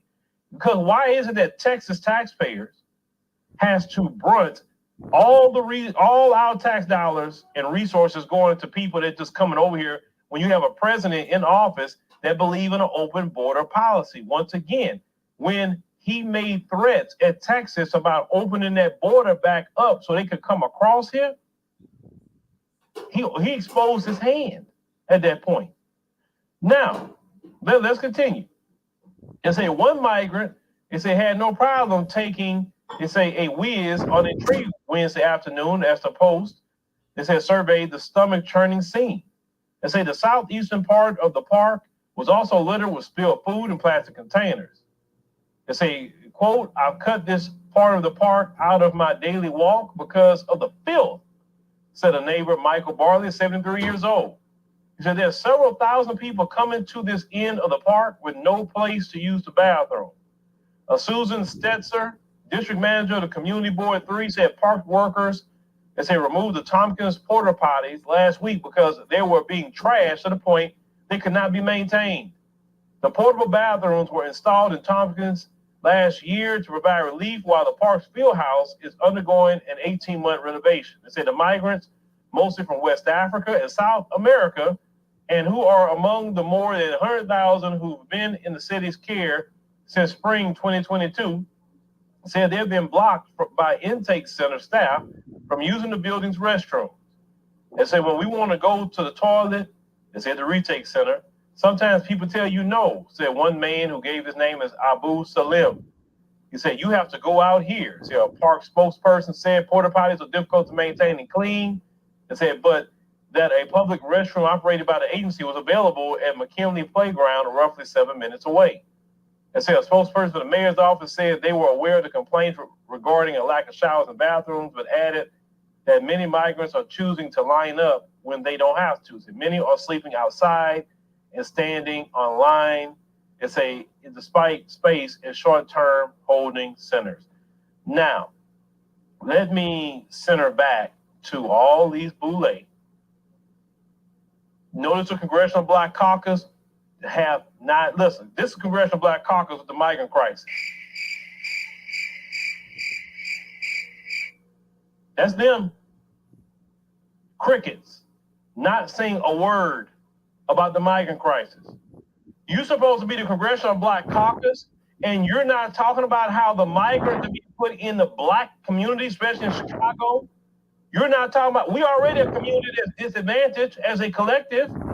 We don't get the resources we need. We definitely need reparations, but we don't get the resources that we need as it is. And they're putting migrants in the Black communities? We've been there before. During the Vietnam War, they were putting Vietnamese all in the Black communities. I remember seeing the constant flow of Vietnamese in the 80s. I remember seeing them constantly coming into the Black communities, getting homes, getting businesses in the Black communities, getting the shrimp boats. Oh yeah, the boat people. And the boat people. We know now, but we know that the U.S. government was giving them money for businesses, giving them money for food, paying their place to stay. That's why these groups come in here and get above you. So look at Los Angeles. Getting the assistance to do it. They're not pulling themselves up by their bootstraps. Yeah, no, he's right. We're told to pull ourselves up by our bootstraps. And the Congressional Black Caucus know about all these programs. Look, y'all have to listen. Listen to me. Man, fuck the Congressional Black Caucus. Every program these migrants or any of these other people are getting, they know they're part of Congress. They know what they're getting. They won't tell me and you how we can get into that program. They won't tell us to say, hey, we need a Black version of Edward Bloom over here, and we need to start suing the government about those programs since Black Americans can't get it. See, they won't do that. They won't. They will collect their checks. They will be corrupt. They bought and paid for, and they will watch the entire Black community go down the drain. They don't care. As long as they're good, they can go stay in the same neighborhood as their white liberal friends. That's what we're dealing with. That's what we're dealing with. Once again, the silence of the Congressional Black Caucus with the migrant crisis. They won't say a word. The mayors in these cities, all for it, supporting it. They just begging for Biden them to give them money so they can keep on taking care of the people. But this is a Democrat policy that they're doing. I told y'all before, nothing can happen to Black people in this nation without the assistance of Black people. When we all on code, notice how they start moving around and changing different things. Give example. The delineation movement that's happening right now. You see how nervous everybody's getting about that delineation movement? Why? Because when Black folks get on code and it's a leaderless movement and everybody's saying the same thing at the same time, or they trying to draw us into conflicts that has nothing to do with Black America, and we like, nah, we ain't got nothing to do with us. We focusing on us right now. And how people are getting upset. People are saying, what's going on? Why Black people not talking about this? Why doing this? Why do it? It's not our issue, not our problem. Right. Every group have burned us when we tried to assist. So we're saying, hey, you do you. Right? That's bothering people. We look at this issue right now that's going on, Charlamagne. And this is why in Georgia, you got 20% of people right now talking about voting Trump, and 10% of Black people saying they voting the couch. That's why. And Trump getting closer and closer to the nomination because Ron DeSantis, as of today, dropped out of the presidential race. And he was number 2 in Iowa. If anybody should have dropped out, Nikki Haley should have dropped out because she was number 3, but she's thinking her rabbit behind Nimrata, not Nikki, Nimrata. That's her name. Exactly. Saw something interesting about her. She was cheating on her husband and everything. Like, wow, Nimrata. You know, you say there's not a racist country, but then you got videos saying that it is a racist country, but you got a Black son-in-law? Nimrata? Okay. But that woman there is that's why nobody can take her seriously. But this migrant crisis is definitely number 1. And then after the migrant crisis, people gonna talk about the economy. That's the 2 major things that everybody on one accord is talking about. And you Democrats, especially the Congressional Black Caucus, you keep playing games. You can do all the shaming you want. You can do all the cussing you want. It's not going to work. But Uncle Phil, them motherfuckers is puppets. They puppets. Congressional Black Caucus are puppets. All you're saying about Trump, oh my God, Trump, he's going to do this to America. Trump didn't have an open border policy, though. Right. When Trump was in office, we had money Facts. Our pocket. Trump talking about he get back in office, he drilling the first day he get back in, and he trying to get them gas prices down to $2. I don't know about you, but I want that. That's affecting, gas is affecting everybody's pocketbook. Man, fuck Trump, fuck Biden, man. Black first agenda, period. Everything else is bullshit. And now it's worse because you had 3 years, almost 4 years to show how you were so much better than the other guy. And now Americans are worse off. We literally have been invaded. Yep. It is, it's an invasion. Yep. But it's not an invasion like they came in, they overtook our military and all that. No. This was a, hey, look, come on in. Nobody stops you. Nobody, just come on in. I would call that a casual invasion. Telling black folk, no money for you. You're lazy. Where they get that from? Tactical invasion.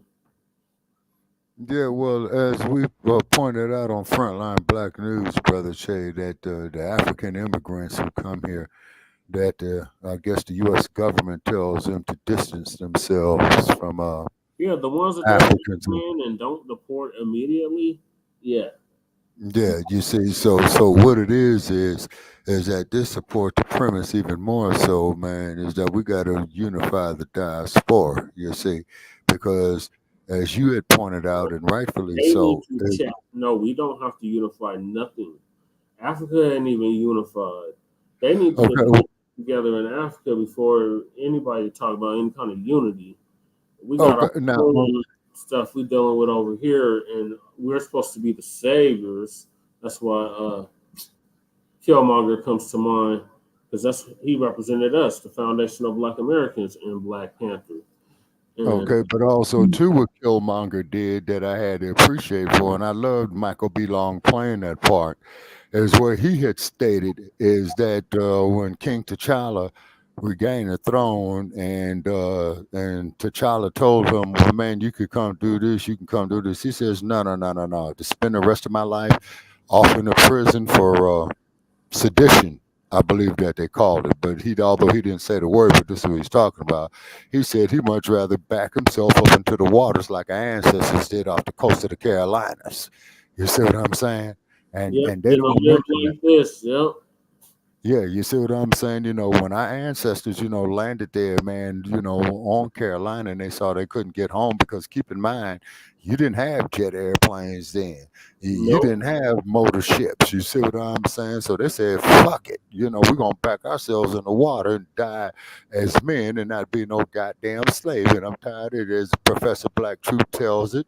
When you look at these goddamn Tim Scotts, when you look at these goddamn Karen Basses. I still got like 4 minutes left of this video to play. All right, okay, let them finish, and then I'll resume my comments. So Charlamagne, you know what's going on, Charlamagne. No, don't play dumb, bro. Don't play dumb. Come on, you more educated than that. You are way more educated than that. The deal is, and I've been hearing lately, Charlamagne, that the Democrats been kind of mad at you here lately. Here lately, I've been hearing that, Charlamagne, Democrats upset because you're talking a little too much. And they don't like that. Now, Charlamagne, you're not free like I am. You too tied in with them. And one thing, Charlamagne, you better understand about racism, white supremacy, Charlamagne, is that if they let you in, they're gonna break you. And they already got some dirt on you already. They didn't fabricate it. That's the way it goes with them. They don't let you get a certain height with them if they don't have dirt on you. That way they can use it to break you and to take everything. It's called extortion. They don't want nobody around them that's too squeaky clean. That's what I've learned about racism, white supremacy. Period. Or if they can't get you that way, they just want to have you in a vulnerable position, or have you feeling that everything you do, if it's not through their system, you can't do nothing. Basically, got them on a puppet string. Everything that you got, that you can't build nothing on your own. Right, because he's on a puppet You string. can't build on your own, like Shannon Sharp. He got let go. He got his podcast going. He do First Take as a part-time thing, but Shannon don't need none of them, right? And I like to see brothers that do things like that, and sisters. But the migrant crisis is the #1 issue in America. The #1. Last election was the pandemic. This time it's the migrant crisis. But once again, nobody in this country, or even Trump himself, opened the door and let that in during the pandemic. Biden opened up the door from day one. Yeah, he did. So when you hear people like Tiffany Cross talking about she's going to go vote for Biden, and Angela Rye talking about she's going to go out there and vote for Biden, that's what they're voting for. They're voting for more cups of excrement to be at your door. That's what they're voting for. Because at this point, if you go vote for Biden, then you're complicit just as much as he is. Yep. At this point, you're voting for open borders. You're voting for invasion. You're voting for it. And if you go out and vote for that mess in the next election, I don't want to hear you complaining no more. I don't want to hear nothing. I don't want to hear nothing at all from you. They don't come tell me nothing because that's what you voted for and you like it. So get ready with your new neighbors. Yep. Open up your doors. Don't be surprised next them Democrats going to try to force some of y'all that got big houses to start sheltering them. Or some of you landlords that got houses that may be sitting, they may start forcing y'all to start letting them stay in your rent houses. Listen, when it comes to the Democrats, I told you they are the authoritarian Democrats. To me, they are not about no doggone democracy. None of these motherfuckers are, Dr. Phil. The citizens to vote if they want the sanctuary city or not. I say, okay, they're not for democracy. Nope. I know people say, well, we're not a democracy, we're a constitutional republic. Well, tell people that then. Stop using the word democracy and just say we're a republic. Right. And we got some elements of democracy, but we're really not a democracy. Just tell people that. Yeah. But more and more as we go along, though. and you're going to see more and more of the elite class in the Black community, in the CBC. And I saw Ayanna Pressley the other day trying to keep talking about more migrants and things like that. Ayanna Pressley's not living in no area the migrants going to bother her. She lives in a good area with her friends, her white friends. She is not dealing with that. I'm telling y'all, you do good not to take no cues from a Charlamagne, from a black politician at this point, a black mayor, because they're not for us like that. They're proving it. They're for the Democrat Party. They get their check by promoting the agenda. And if you silly enough to go out there and vote for them again,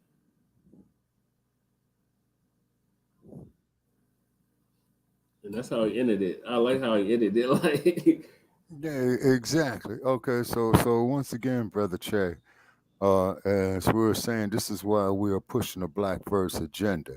Okay, it's because when I looked at old Cop Mala on CNN with Laura Coates, and Laura Coates, I respect, her intelligence, her education, the way she presents the news. The only thing I disagree with Laura Coates about is that she was a federal prosecutor. I don't never agree with no black prosecutor, It's because the prosecutor, as you know, is the one that fabricates the evidence against you. You know what I'm saying? Don't want you to defend yourself. So when it comes to legalese here, when it's dealing with black people in the black community, you know what I'm saying? Hey, we're just a commodity to them, just like the auction block. You know what I'm saying? But Kamala Harris, Kamala is Kamala. We know what she does, you know what I'm saying, and whatnot. But I got a lot of respect for Laura Coates, although not total respect, because I could never deal with a prosecutor, because every fucking time I went to court, it was the goddamn prosecutor trying to put me in jail. So I can't deal with the prosecutor, you know what I'm saying? Because that's the motherfucker that's trying to put you in the slammer. You see what I mean? But however, these damn prison deliverers, what they were commonly referred to as public defenders, they don't give a fuck about you. You know what I'm saying? Because they only in the public defender's office to do their last requirement of their legal degree. You see what I'm saying? So if they can get their doctor of jurisprudence degree. You see? And then, That's yes. what I was gonna do if I wasn't unhoused for a decade. But yeah. So a motherfucker will come off better defending himself in court, but you got to know what the fuck you're doing. They call it going pro per. You see what I mean? You know. And I know somebody who went pro per. They tried to give him a deal of doing like 10 to 13 years, and he fired the prison deliverer and told the judge that he's going pro per. So he went pro per, and that man was out of jail in less than 6 months. It's pro se, Shabaki. Pro se. Okay, all right. Well, that's right up your alley there, Brother Parrish. You know what I'm saying? I stand corrected, you know. So my advice is by any means necessary, please try to stay away from getting caught up in any type of court system. Because that goddamn judge, that prosecutor, that prison delivery, you got all the motherfuckers there, comrades. They all probably went to the same law school together because all of them are lawyers. You see what I mean? You know, now one thing over there in England, from what I understand, if you was representing a motherfucker and you misrepresented him, and you went and did his time. But fuck England, fuck France, fuck Belgium. You know what I'm saying? Yep, they owe reparations too. But oh hell yeah, yes sir. We've been on for like 2 hours, I think now. Or almost 2 hours. So we got to the Denver situation. So that was your thoughts on Charlamagne the Coon being surprised. Okay. Lady K, did you have anything to say about Charlamagne the Coon?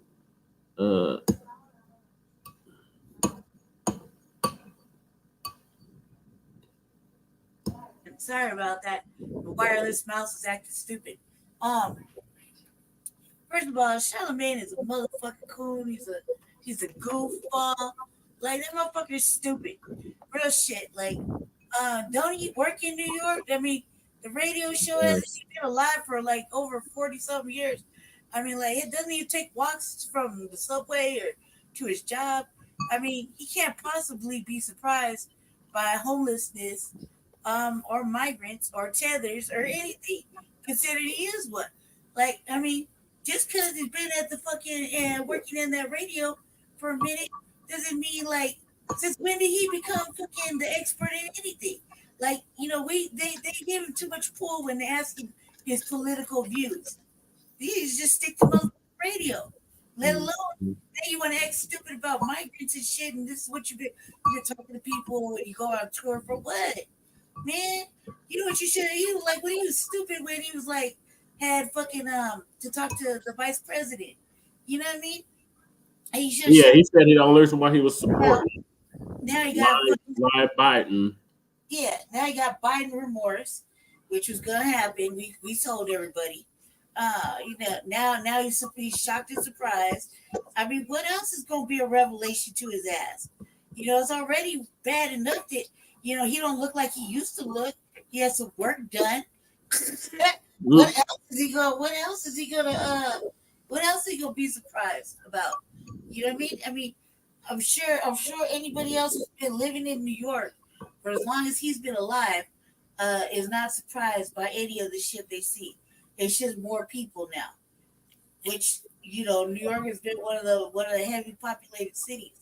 So, what the fuck is he talking about? He's a fucking goofball. He's dumb.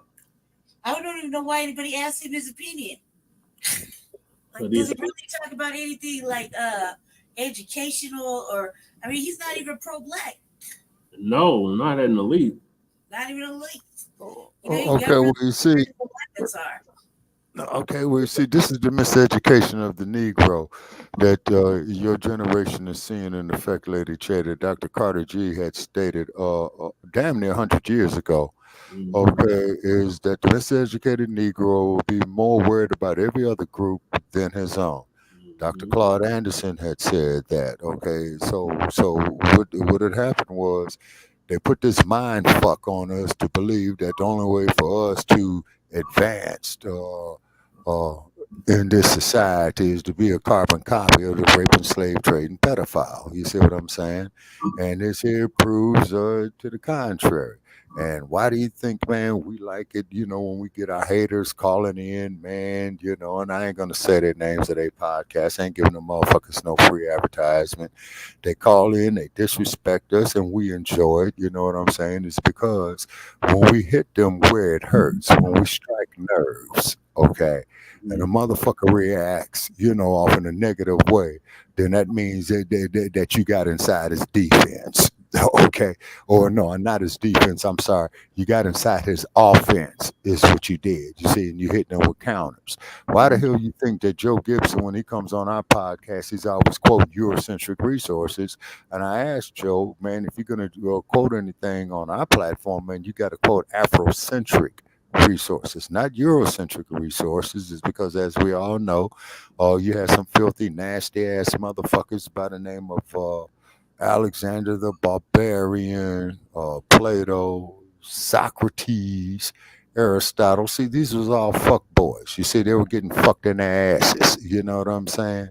Which is their business. They have their human rights and their civil rights and what have you. But they come from a lifestyle that is non-procreation. See, we come from societies of procreation, but the element of neocolonialism has gotten off into there. You see what I'm saying? And shout out to Baruti for telling them to go F themselves. Oh yeah, most definitely. And you see, and like I said, there's an old saying where I come from. We don't want your dirty money. Yeah, we'll give you all this millions of dollars in aid, right? But you got to accept this agenda, and they said nope. Yeah, and then here's the agenda, and here's your pink dress to wear. You know what I'm saying? They told them to go stick it somewhere. So yeah, exactly. You see what I'm saying? We got it. We're on Denver now. So if you going to the my high income city somewhere. So how the ponies enjoying their oats in the barn? How are the gators enjoying their dry dock? They on dry dock. Yeah, they shipped it's raggedy, it's all fucked up, wood is rotten. You know what I'm saying? They had to pull that raggedy motherfucker out the water. Out of they fucked up. Yeah, look at Lake Mead, you know what I'm saying? All that dry dock shit, you know what I'm saying? City of LA, man, them motherfuckers are getting ready to go thirsty. And just like we said years ago, Brother Che, that we predicted that, hey, they getting ready to start putting them motherfuckers out there in the desert, mainly our people, and it's a water shortage. And keep in mind, ladies and gentlemen, that Mojave Desert, that motherfucker can get up to 120 goddamn degrees quite easily, man, between April and October, and that ain't no bullshit. I'm telling you what the fuck I experienced. So therefore, throw them goddamn migrants out there. Throw them motherfuckers out there in the Mojave Desert. Turn the goddamn water off. But y'all ain't gonna do that. But you sure enough fuck would do it to us. Mm-hmm. Yeah, so they want to put these mugs to work. So Denver is exploring the possibility of hiring migrants to work for city. Okay. Now, once again, Brother Che, see, that's asinine. Okay. Now, so what it means is that you got people in Denver, in the city of Denver, who need civil service jobs to work for the city of Denver, but they're gonna give it to the migrants. Yep, that's what they're. Okay. Okay. What they need to do with these goddamn migrants, okay, is you put them motherfuckers to go to work for nothing, and you still hire the people who pay taxes. You see what I'm saying? You put the migrants there, motherfucker, for you to stay here in this goddamn raggedy ass United States, we need your ass to work from sun up to sundown, and only one day off a week. Sounds familiar?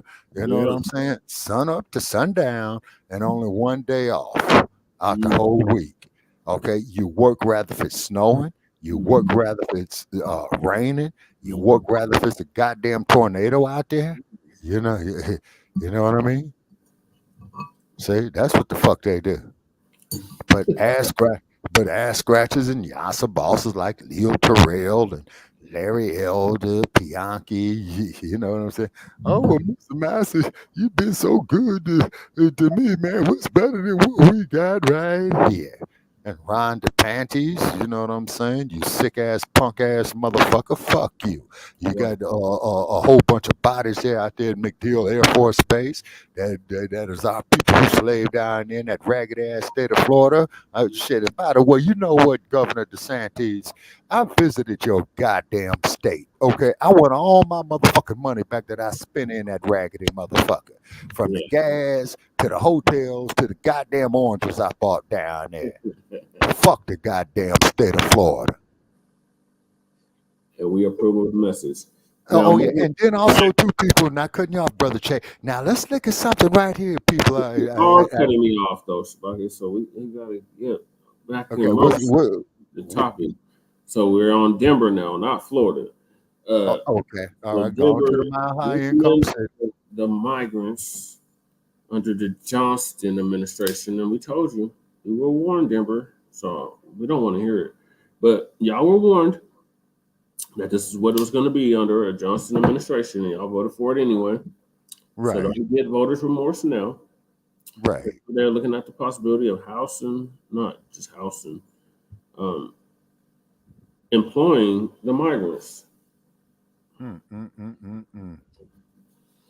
So the last couple of weeks or so, because as you know, me and Lady Che, we attend city council every week. Right. Whether in person or visual, or on Zoom. So could I ask a question about that, brother Che? What you guys attending city council? I would hold it. So we got this new council, this new mayor. This seem to be on board with this shit, and they were actually gave a proclamation earlier tonight about. It was real ironic how fast they move for non-citizens, people that don't even call this their home by any means, than actual citizens that built the city, that built the state, that built the country. And the Southern Pacific Railroad. Built everything, the whole infrastructure. Even in the Southwest, because I was like, well, we live in the Southwest too. But getting back to this situation here, these bastards are given all the resources and help to these illegals. So now there's a pushback, rightfully so. So this is Kyle Clark, this is the bastard that refused to have me attend the debate that they had with Nine News at the school. It used to be called Smiley Chewbacca, now it's called McCullough International. We used to call it Slimy though. But so Black school, because I remember going to school in Aurora, and motherfuckers would go to school at Smiley, and they'd be like Smiley, Manual, all these schools down here. That's before I went into the system, and they were so afraid to go towards any of those schools or be in the area of that school.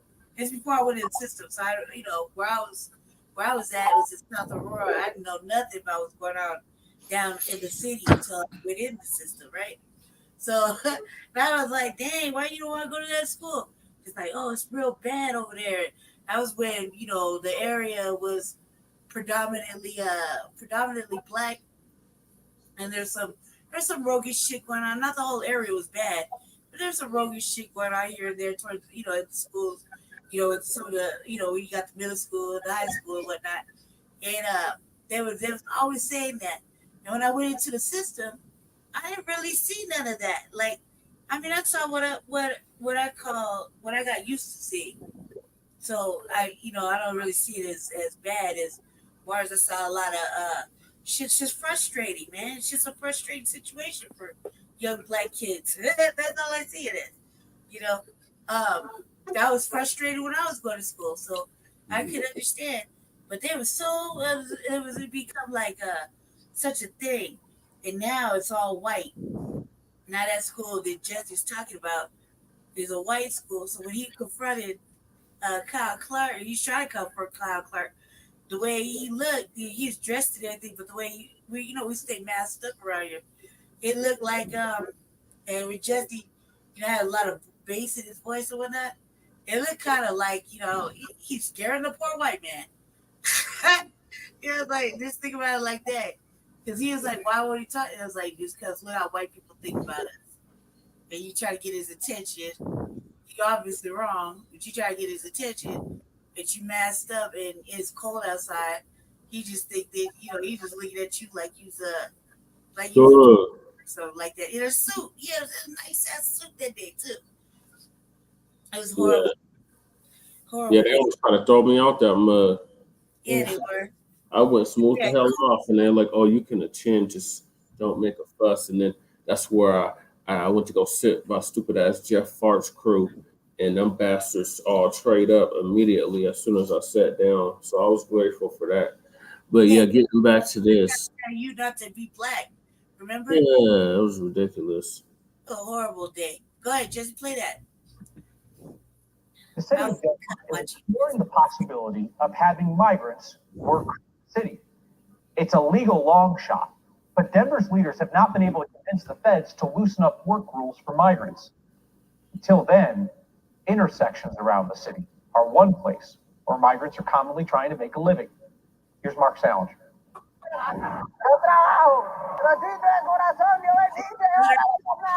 On the corner of Federal and Alameda, work. Oh, they're doing that bullshit too, window washing, huh? They're on every street. My neighborhood doing that. Man, hold on, man. I got to say this. I remember I was going through downtown Los Angeles one night, man, about 15 years ago, right? And there was this motherfucker standing in front of the Biltmore Hotel, one of LA's oldest exclusive hotels. And when the people stopped at the light, he said, "I'll wash your windows in 30 seconds." And that motherfucker had him 2 squeegees, a spray bottle, man, and that motherfucker was doing it. And he was straight clocking him some money. You know what I'm saying? I ain't mad at the brother, but these migrants, fuck them. I don't give a fuck about them, because the way I look at it is, these motherfuckers is a hindrance to our goddamn reparations. Oh, hell yeah. They're just a major wrench in the game. If these motherfuckers can't vote, so you're going to neglect your base, cater to non-citizens. Right. It's going to backfire on you, Democrats. Yeah, and I hope it does. You know what I'm saying? But like I say, the day one of them motherfuckers come knocking on my goddamn door, asking me for anything, hey man, if you don't get the fuck away from here, man, I'm gonna treat it as a home invasion, and I'm gonna leave it at that. Right. Rolls up every time the light turns red. Some drivers say they don't have cash. Others roll up their windows quickly. But at 19 years old, washing windows is all Brian can do. No tengo permiso. Eso es lo que no entiendo. ¿Para qué nos dejaron pasar si no tenemos permiso de trabajo? Entonces, solo que buscamos trabajo y nos piden el permiso. Brian is one of nearly 40,000 migrants who arrived in Denver recently from the southern border. They don't have federal work authorization and can't be hired. 40,000. 40,000 of the motherfuckers. So y'all know, prior to this invasion, we had an unhoused neighbor crisis. Before the scandemic plandemic, we had an unhoused neighbor crisis. So now we have, 3-4 crises going on at the same time? Mm-hmm. And then, of course, they got another scandemic coming up, man. That ought to be hitting about the middle of summer.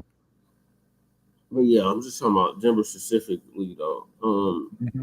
So it's crazy. It's really crazy, and they really want to house and employ this buffer class. This is the buffer classes that Tariq Nasheed and others in the new black media, signal boosters of the new black media, were talking about years ago. And here it is into fruition under these democratic authoritative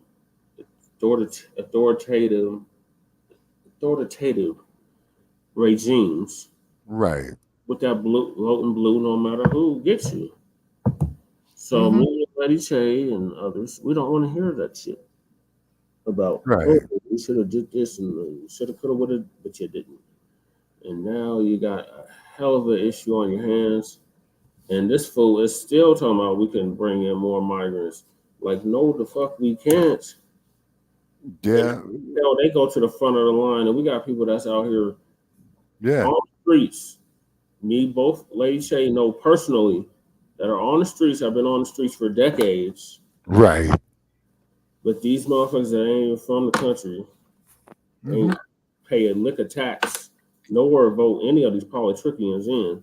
It's taking over them. Jesse, are you gonna play the video that you did live today? Yes, but not at this very second. No, I know. I was just curious. Okay, and then keep in mind, ladies and gentlemen, is to check out Shabaka's Black Experience Enhanced tomorrow night, 6 p.m. in the Pacific, 9 p.m. in the East. That's how they are by my house. We're gonna stream it too. All filled with migrants. We're gonna stream it too. Oh, okay. Santa Fe every day. Okay, and then I'm gonna have to get in the studio with you tomorrow, Brother Chase, because the phone I can't call in, man, and go on air. So I'm gonna have to get in the studio with you tomorrow night, man. If you can make that happen, it's because we did it before. Yeah. Well, we both got in the studio because I'm gonna have to use the phone as the hot spot, you know, to make the broadcast. Gracias, madre, que Dios se lo multiplique. Yeah, we can do that. But aren't allowed to. Okay. Denver Mayor Mike Johnson was in Washington this past week meeting with members of the Biden administration, trying to get federal work authorization passed, which would allow migrants to work. Right now, it doesn't seem like there's a... You're breaking federal law. Well, then every last goddamn one of them sons of bitches that voted for that bullshit, they need to start a recall process on them, man, or start persecuting their asses. You see what I'm saying? See, this is what the fuck I'm talking about. These goddamn politicians don't give a fuck about us, black family.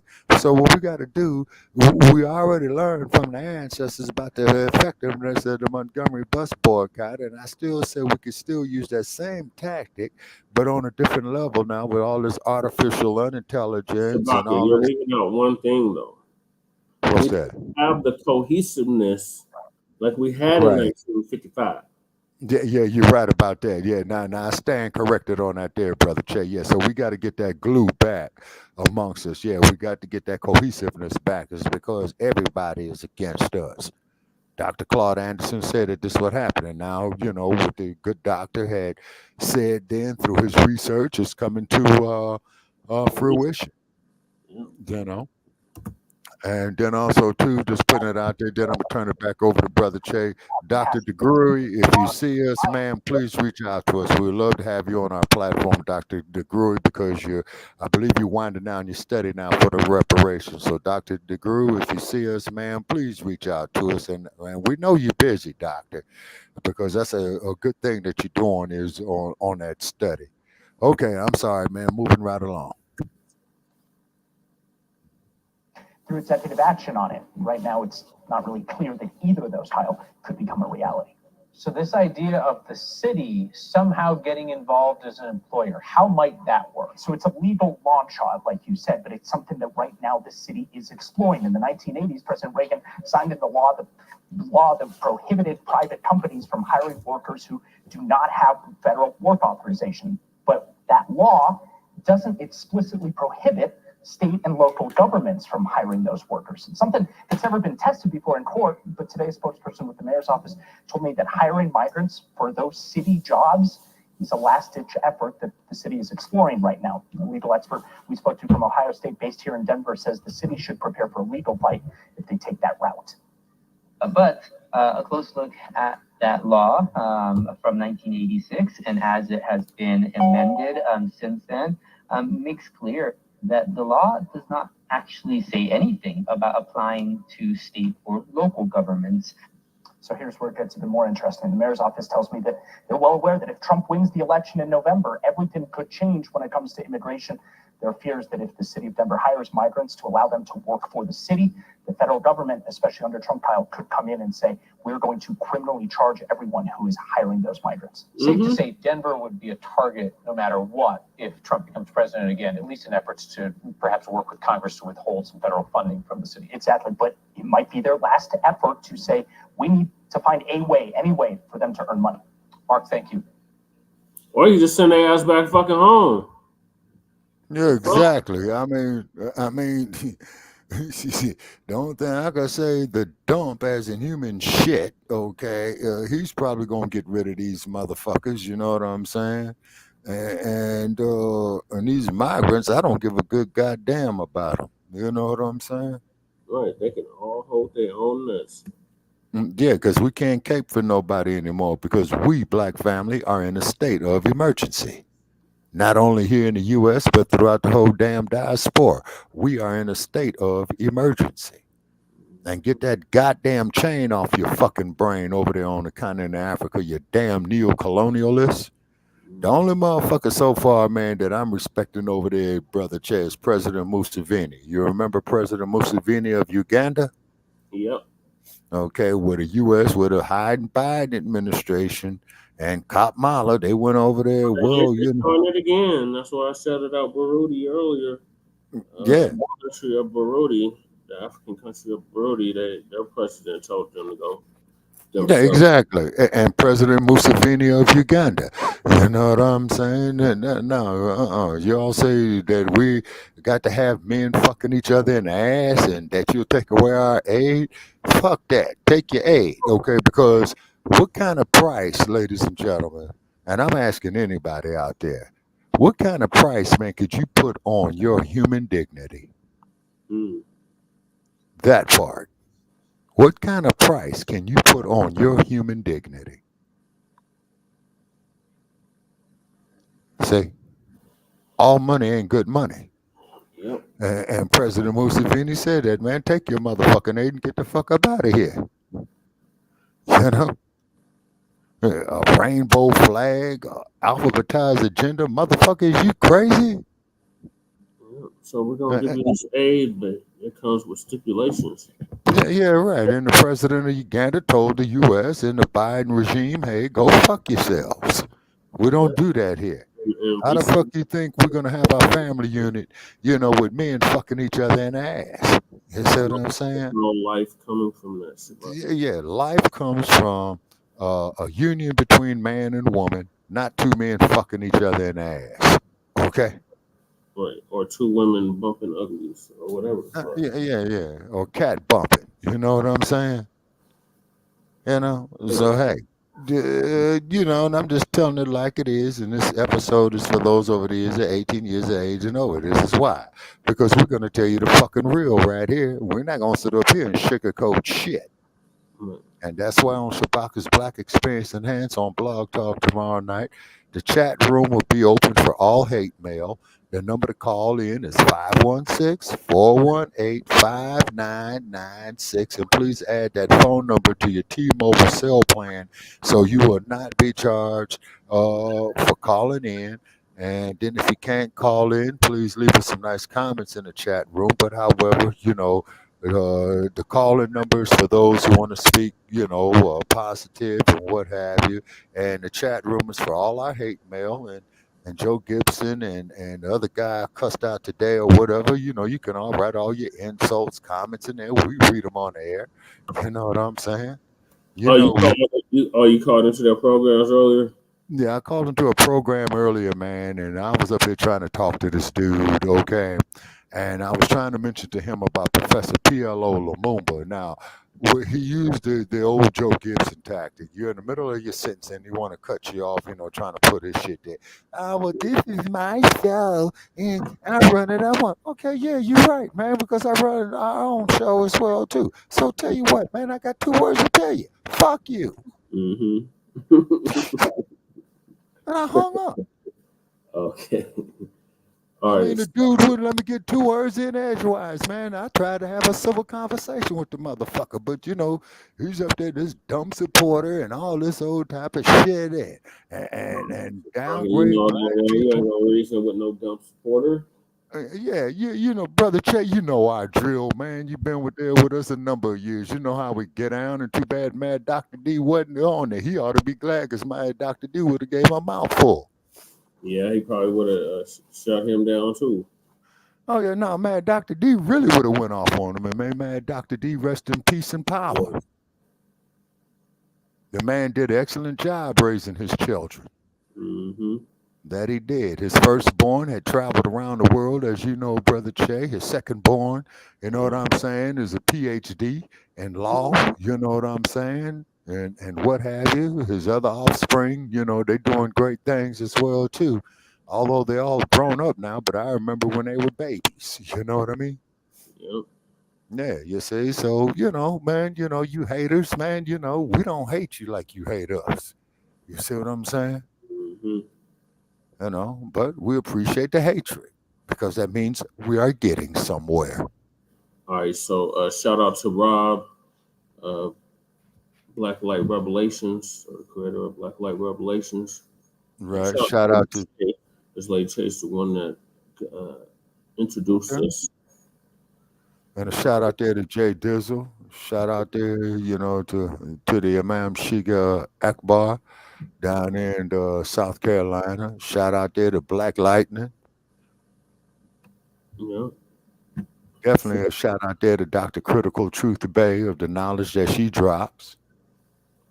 Yep. Shout out to Black Power Radio. Oh yeah. Shout out to Kevin Barnes. Yeah, I was talking about YouTube. The Outlaws. Yeah, shout out to the Outlaws. Yeah. Yes. Yep. Shout out to the Outlaws. They were on earlier. The People's News Network. So Right. this, I was just bringing him up because he's the one that's creating the footage or bringing the footage. So shout out to Rob. He did a whole show on Denver, and in particular about he calls it the undocumented bros. Okay. So this is basically our version of it tonight. Okay. This has been documenting the legal immigrant situation since the start of COVID till now. So this is Denver specific though, so he's gonna give us the interview that stupid ass Johnson did with CNN and some articles. Okay. As a result of Lady Che. I'm just saying, man, like, man, I didn't think we would be here like this long with these clips. Yeah, it is too. Yeah, we are at 2.5 hours. And it is I didn't think midnight. we would be here this long either, but you and Shabaka No, but we got a lot to say. Did And you go to our shit real fast to city council stuff, Jesse? Everywhere else going on in the United States. no, they don't. They don't know. They don't know like we know. They don't know. Like it's up to us to let them know. That's why we have this program so we can let our people know what is happening. We got other stuff we could throw on this art this specifically to us.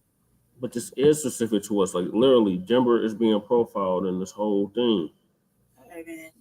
Like, let me know it's that failing, that's going to cause spillover to the residents of Denver. So now my question for you guys in the comment section is, as you're listening to this article, as the system starts to break down and these things that are in place start to not work for the people who live there, what kind of problems are you all expecting to see? Let's see how good you can guess. Out of everything that we're going to talk about, what do you all think that we're going to talk about? You all already know about the healthcare issues, but what else is there? Let me know. All right. So the first thing that we're going to do is we're going to listen to this video from the mayor of Denver, whose name is Mike Johnson. Okay. For being with us. And my first question is, what resources just generally do you feel like you need from the federal government right now amid this surge in migrants? Yeah, I really appreciate it. I mean, I think we have been pushing really hard that there are 3 key items we need right now. We definitely need the Congress to take action on $1 for support for cities. That's key. I think the second is we need more work authorization for folks that are arriving to our cities. The biggest issue is we have folks here who want to work and are not able to work. And the third is we need their help on a plan for coordinated entry. So we don't have just the governor of one state deciding where all newcomers go, but actually a coordinated plan nationwide for all of our cities and states to be a part of the solution. And we think those three things can actually help us be very successful. We just need those three things from Congress to be able to succeed here at the city level. You've been pushing on the issue of work authorizations specifically for some time now. You asked the White House last month for more authorizations. Have you gotten any response from the Biden administration? Now, here's my question for you guys. We got 9 people, and I need each of you all to answer this question. What are work authorizations going to do to fix the issues that Denver is going through? That's my question for you guys. Let me know what y'all think in the comment section. Shout out to DSA1. What's good with you, bro? Or any indication that increased authorizations might be part of the negotiations that are going on in DC around this border issue? We're working hard at it. I think they understand it and see it. I met with Secretary Mayorkas months ago, and that was before he then took the step to grant temporary protective status for Venezuelans that came before July 31. That was a tremendous help for many of our Venezuelan newcomers who arrived in August and September. The challenge is now, we have 4,500 migrants in shelter tonight in Denver. We are the single largest recipient of migrants per capita of any city in America, and almost all of those folks have arrived. So now, how many people knew that Denver was the largest recipient of migrants per capita? If you guys were aware of that, give me a thumbs up. If you guys were not aware of that, to be a lie, by the way. Denver is not the #1 city per capita for migrants. It's one of them, but it's not the #1. And the way he was trying to portray it was like we were or are, and we're not. Okay, I would have to say, just off the law of geography, man, the #1 city for migrants would be Los Angeles. I would say Houston or New York. Yeah, Houston too, because I'm glad you brought that up, because Houston is closer to Mexico than Los Angeles is, because Los Angeles is 125 miles from San Diego, and San Diego is literally probably El Paso, so it's right there. Yeah, exactly. El Paso and San Diego are like one of the same, man. They are literally across the street from Mexico. I've been through both towns, and you go south, you're in Mexico. And I mean, just crossing a bridge, crossing the street. You know what I'm saying? San Diego. Yeah.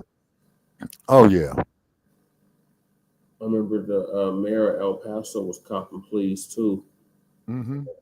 Last year about the migrant situation. But yeah, so this is Johnson. This is who they selected. And this is what he has to say in regards to this bullshit. Okay. All righty.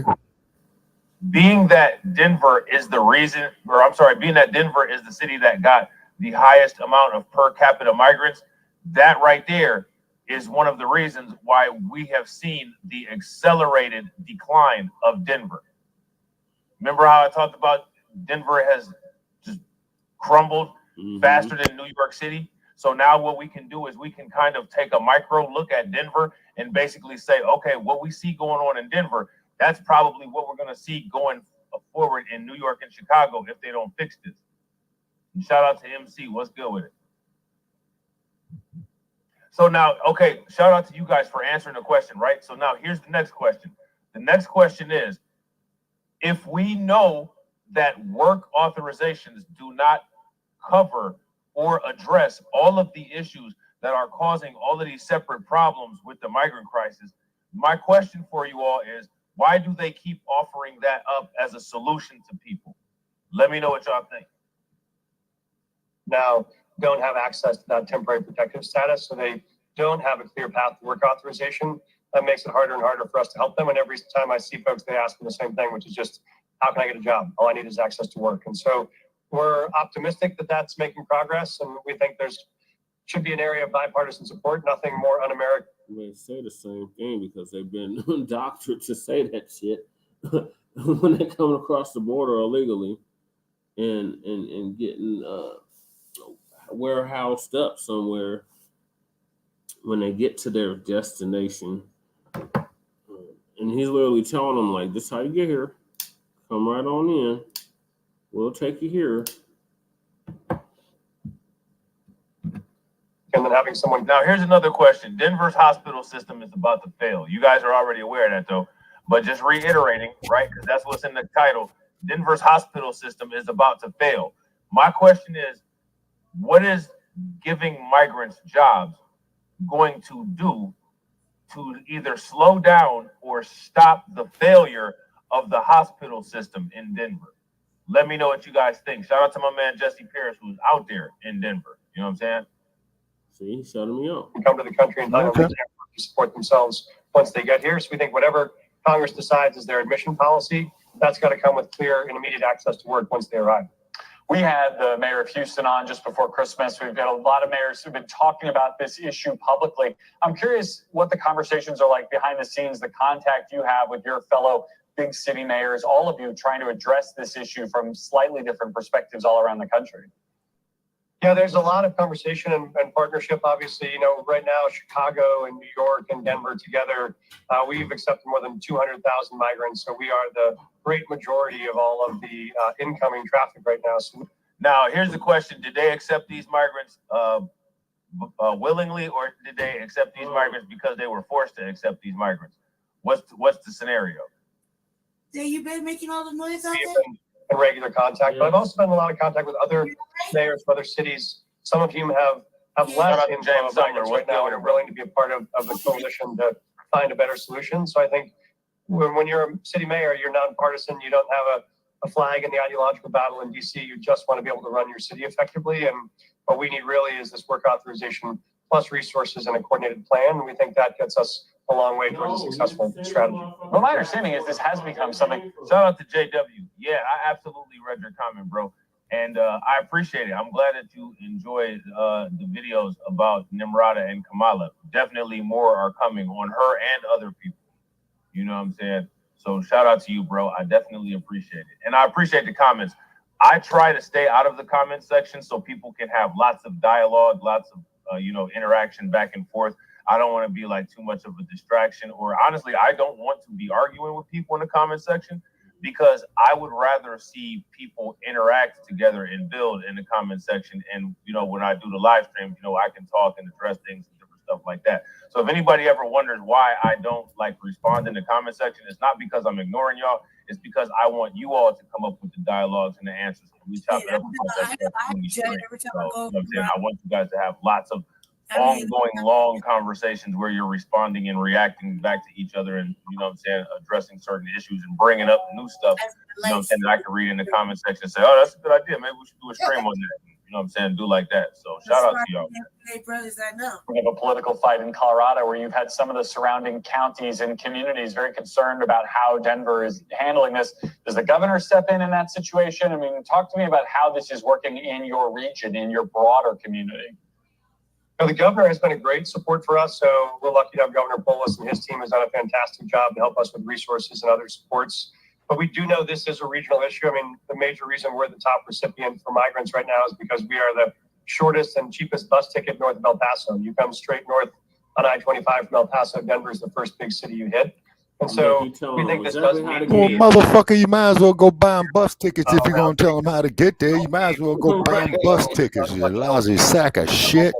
Filled every single available hotel room. Yeah, fuck Mike Johnston, and I approve of the goddamn message. That number continues to rise. We just wouldn't have the capacity in Denver to support it. So we are reaching out beyond our borders. And so now here's my question. Why do you all think that none of the mayors and none of the city governments have any numbers or have any mathematical models that would indicate what numbers at capacity would these situations start to affect and spill over into the population and affect the people there?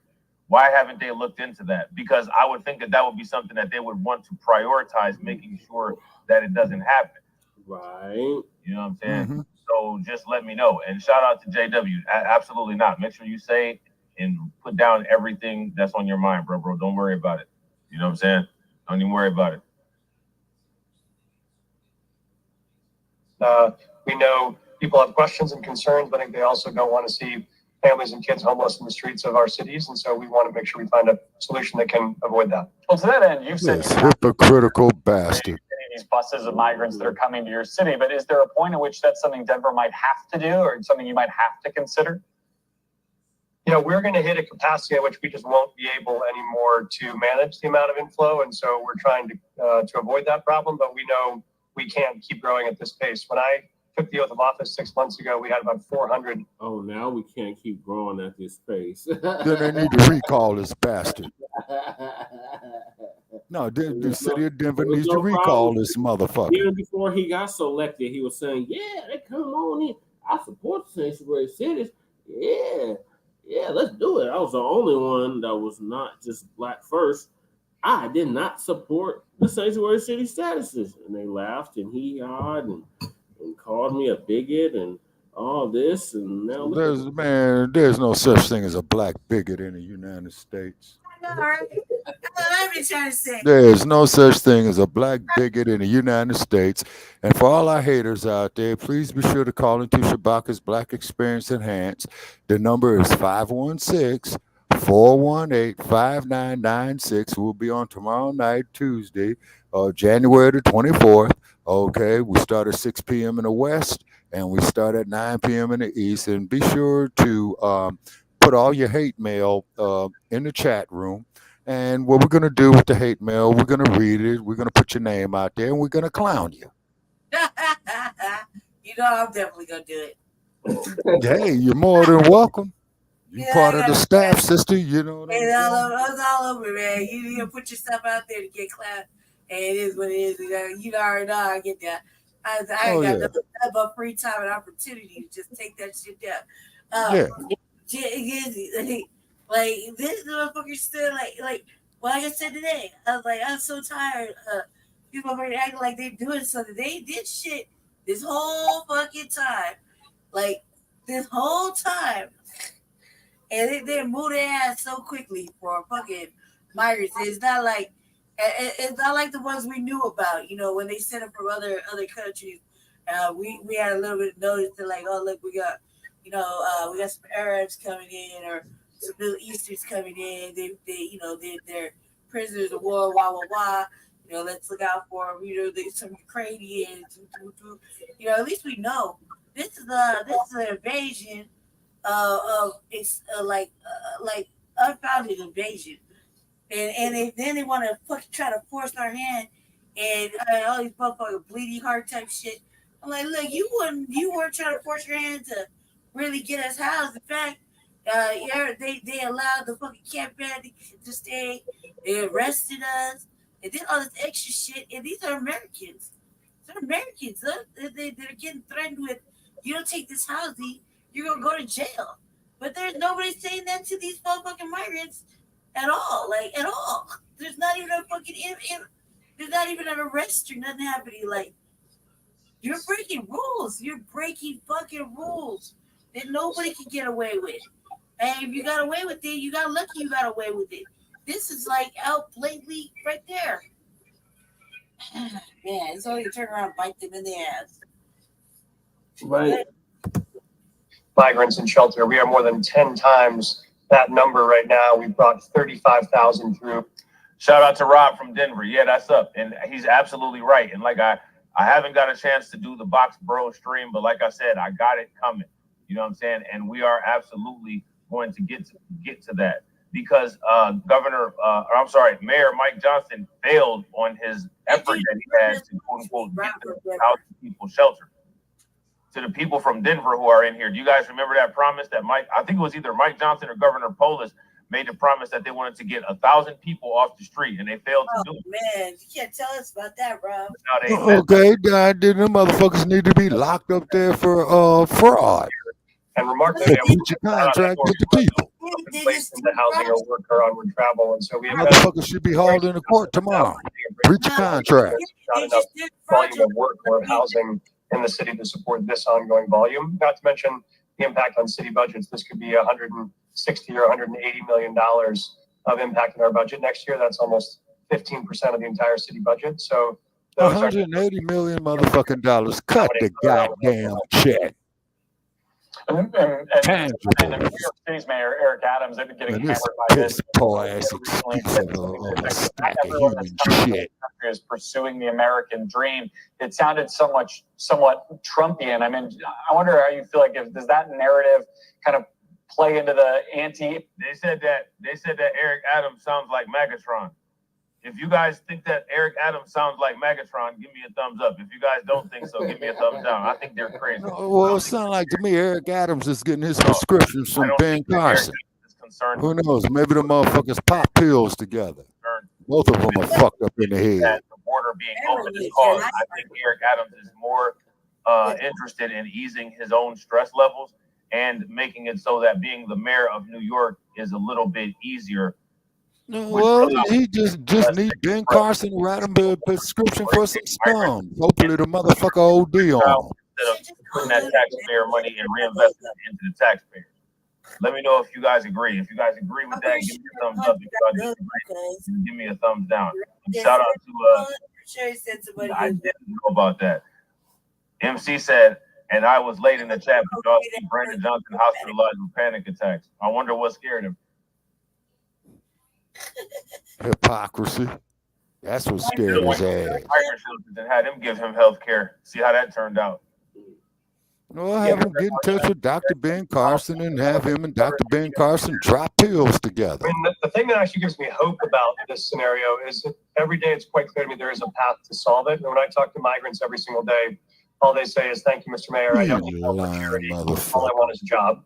At the same time, I get calls every day from employers and CEOs who say, "Hey, Mike, I hear there are a bunch of migrants just arrived. I want to hire them. Can I please hire them?" So we have people here who desperately want to work. We have employers here who definitely want to hire them. We have who's calling the mayor asking about hiring migrants? I'm sorry, I called Kaplan. Like, who's actually doing that? Hey, mayor, guess what? I got these illegal people here, and I want to give them a job. Like, who's actually doing that? Who's making these phone calls and saying that? If this is true, he should play a recording of these messages on his answering machine with the names redacted, so that we can hear this demand. I don't believe that this is taking place at all. And real quick, shout out to everybody that's watching. I appreciate each and every one of you. We got 21 people watching. If everybody could smash that like button and get us to 30, that'd be great. And like tax evasion. Federal government that stands in the way of our ability to get them hired. I talked to a migrant on Friday who is here on an asylum claim, and that asylum claim is set to be adjudicated right now in the year 2029. And so that is not a path to success for him or for our city, but they do desperately want to work. We just want to give them a chance to get them. All right, a message from the middle of the country to Washington. Help us get these people to work. Mayor Mike Johnson, thank you for your time. So now, okay, so help us get these people to work is the message, right? That's the narrative, right? So now, here is my question. When it comes, there's 2 articles that we're going to be looking at, and then we're going to look at a third, okay? How does help get them to work deal with this particular issue right here? Shout out to Black Spider. What's good with it? Shout out to Wallow J. Well, shout out to Shabaka Sankora and Shabaka's Black Experience Enhanced. Shout out to Frontline Black News. Okay, like and subscribe to our like page on Facebook, Shabaka's Black Experience Enhanced. Savage, but that's shameless plugging right this there. One is the one that I'm looking for. Sorry about that. Shout out to Kelly. What's good with it, Kelly? Like you say? I don't know, man, but Jesus Christ, let's just move it along. Let's go to our shit now. All right, here we go. This is what I'm looking for right here. How does any of that stuff help with this? How does getting migrants jobs deal with this problem right here? New immigrants pose difficult dilemma as Denver Health sees thousands of unpaid medical visits. Do they think that these people are still not going to have to go to the doctor? And do they think that getting these people who are already here work permits is going to stop more people from coming into the border to replace the demand? That's stupid. Like, if you increase the population, you're still going to have a stress and strain on the healthcare system. Fucking up our indigent. So my question is, like me can't get help. Work permits. What about this? This right here is not a work issue. This right here is a capacity issue. Okay? Denver Health, the city's hospital safety net, saw $10 million in additional uncompensated care in the last year, which the health system largely attributed to the tens of thousands of medical visits from immigrant patients from South and Central America. $10 million in unpaid bills that they gave health care to these people, and they didn't have to pay for it. Yep. Well, ain't that a bitch? I believe I use that hospital, man. What do you guys think about that? And if I How's can't get that work? medical health, I need medical care, and I got insurance. I got standard regular Rising costs Medicaid. coincides with and health That time when they're not gonna be able to help me. the unprecedented number of immigrants who have crossed America's border illegally and arrived in Denver. So this right here is specifically a coincidence of illegal immigrations. Causing problems like this that hurt the citizens is exactly why entry into the country in this way is illegal. That's why I'm like, I've been a big Give me a thumbs up. You guys disagree, give me a thumbs down. can't disagree with it because I know I'm a recipient Overall, of in that motherfucking hospital. Don't have medical insurance. Just the So last now, if they don't have medical insurance, but they're getting health care, who's paying for it? Huh? Jesse? Who's ultimately paying this bill? Yes. Another thing that they're doing is taking up a I've been to Denver Health for the last year. that a citizen is not able to At utilize. least a handful of times. That's Yeah, another thing that they're doing. The year before that, At least a handful of times. Denver Health is eating the cost of many of these. St. Joseph. Now, here's my question for you guys. How long is Denver Health going to be able to keep this up? And shout out to everybody that's watching. Again, I appreciate you guys. If y'all haven't hit that like button, please take a moment. Like and subscribe to Frontline Black News. Like and subscribe to Frontline Black News. Like and subscribe to Frontline Black News. Share the stream, and when you share the stream, if you know anybody that will be interested, Like and subscribe to Frontline Black News. uncompensated care includes health services that are provided but not reimbursed, often because patients lack medical insurance or the ability to afford the cost of care. Now, let me ask you guys this question. Once they provide these people with these work permits, is that a guarantee that those people will be able to afford health care? If you ask me, it's not a guarantee. And the reason why it's not a guarantee is because we all work and most of us can't afford health care.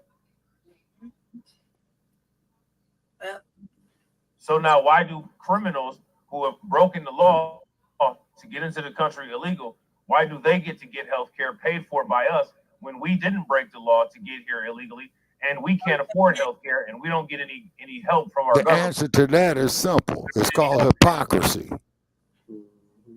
That's your answer, hypocrisy. Yep. Jesse.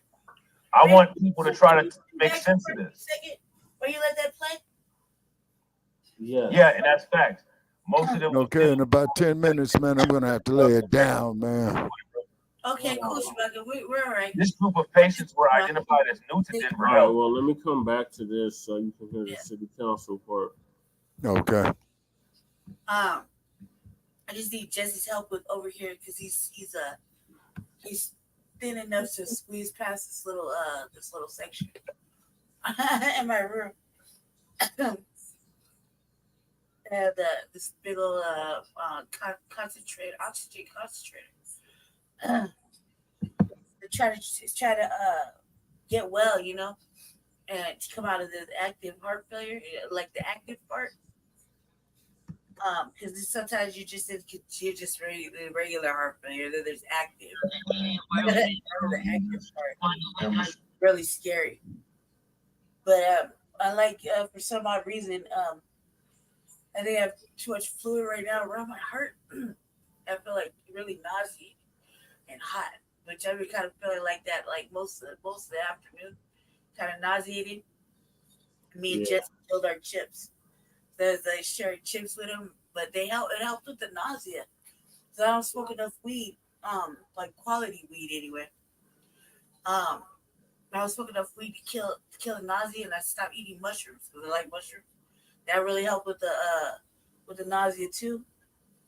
And I kind of stopped with that. So, because they're like a little cleanse, and I stopped smoking weed and doing shrooms basically, which is good. Like you guys don't understand. Like people who are really sick, you'd be surprised what those kind of things do for pain relief, especially like with people who deal with cancers and things like that. That the nausea is just it's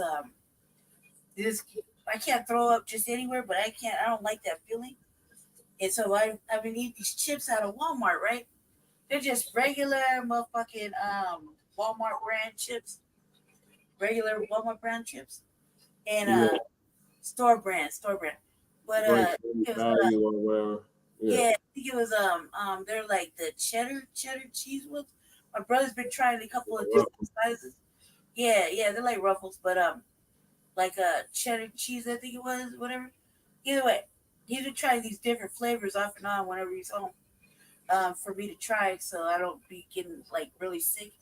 And that was the only one that really worked. It kept the nausea down. But as me and Jesse are chilling over here, we were smoking weed, laughing earlier. We got the munchies, and I shared my chips with him. I forgot, that I was like, I've been like kind of snacking on it whenever I get like sick, like nauseated. And I forgot because me and him were having a good time, and we were laughing and shit. And I just forgot. And now I was looking around, and I had this baby, what do they call them? Cuties, baby oranges. I was thinking, Baby tangerines. Yeah. I was thinking they were gonna help, and then I was like, man, I come over here to help him with this window because I felt like very hot, like hot and sick, So he's gonna let that play. But I was gonna ask him to come help me. Oh God, dude, this thing is running. This is Jesse Phillips City Council, right? That we're gonna talk on it. And we see people that we know, that like that those people right there, that lady right there.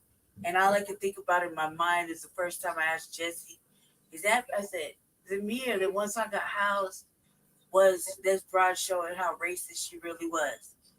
I lived with the broad for 5 years. Like, yeah, she didn't want to fuck with me because she housed me, but I knew she was racist. I was almost positive. And I had to ask Jesse, but I was like, well, the first time we was chopping it up, I was like, hey, cuz, is it me or is that broad racist?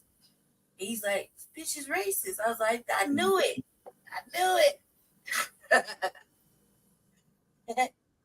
Yeah, I've seen the times. one of those that she thinks she's not, but she really is.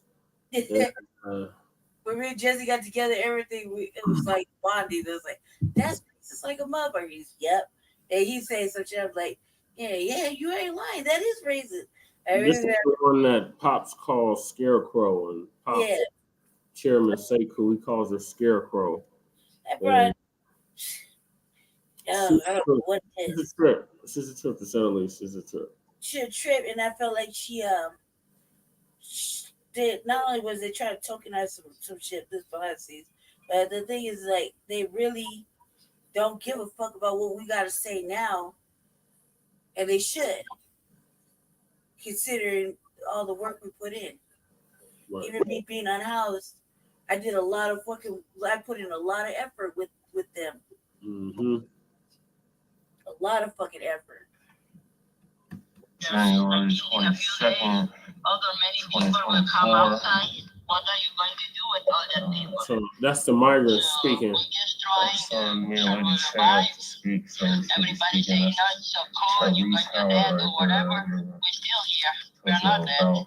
Back in 2023. You want to think about something, what's happening right now. I was so mad. I mean, you get here humans, you get here persons that just want to grow up. They just want apartments or work. Nothing of this it's going to happen, right? But if we don't get it, we don't have other choice. That's why we are how we are and what we are doing. So please just think about what's going on here. This is the real thing. What I am living also here. So just think about the inflation time. I think it's not a good thing to take it or just do whatever they want or whatever they want, the city or whatever with us.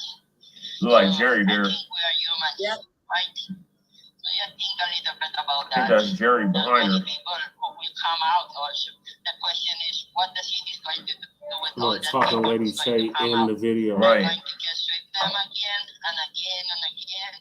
And we lose a lot of stuff in the sweeping. All these people turn from the so that's the other thing. From there. Each sweeping that they do, we lose a lot of stuff. And that's all what I want to say right now. Thank you very much for hearing me. still here taking care about this. Thank you, Juan Carlos. Oh, your time is up. Speaker. Thank you so much. Was it bad like kick rocks? I don't believe our next speakers are here, but I'm still gonna call their names just in case. Jose Noguera, Ash Franklin, Andres Villanueva, Joe Walters, It was like Daniel Lucero, 15 people that signed up to speak. Adam And they put Hoda, me and Lady T at the bottom of the list as usual. Wow. Kathleen Ginger. I like closing it out though, I ain't gonna lie. Because I think that's a violation of your civil rights, Brother Che. My name is Kathleen. we lucky we even get to speak now because they were so adamant like over the last couple of months, over the last year. Yeah, Both have said that demanding a ceasefire is a federal issue and that such discussions don't belong at the state or local level. Though I recognize that federal officials are the ones who can pass policies to stop the harm the U.S. is enabling in Palestine, each of us. Oh God, I thought that was Netanyahu in the pew. The white boy in front of Jerry looked like Netanyahu. Yeah. What's his damn name? The damn. And speaking of Netanyahu, yeah, he's having some problems over there because they're talking about recalling his ass, man. You know, as the head of state of over there in the Middle East. Yeah. No damn Middle East. Okay, that's Northeast Africa, sir. Yep, Northeast Africa. Northeast Africa it is. I stand corrected. I'll just say this, that I was in the bag, me and Jesse and we know we gotta speak, so I lucky Jesse brought his computer. I was over there in my room and over here. Proclamation 2400. I was like, man, that was the one thing I was so bad about. Join similar acts of moral courage. Individuals. That's what I go. It's one of my 3 in rotation. When you got not your preferred analogy, I'll leave you with one more story. Just pull it back. During the Vietnam War, a man named A.J. Mustard stood outside the White House holding a candle. This night after night for years to protest the Vietnam. One rainy night, a reporter asked him if he really thought he could change the policies of the country by standing alone at night with a candle. Mr. Mustard replied, I don't do this to change my country. One of my 3. When you are Medicaid, Medicare, Medicaid. Proclamation 240006. In Denver. If sure our federal government come over here, death of Palestinians. All right, Jesse. I don't care about the suffering and death of black people here in America. What are you talking about? I go to the hospital. I don't even care about us down here every fucking day. DG. Our next speaker is Ashley Garrett. We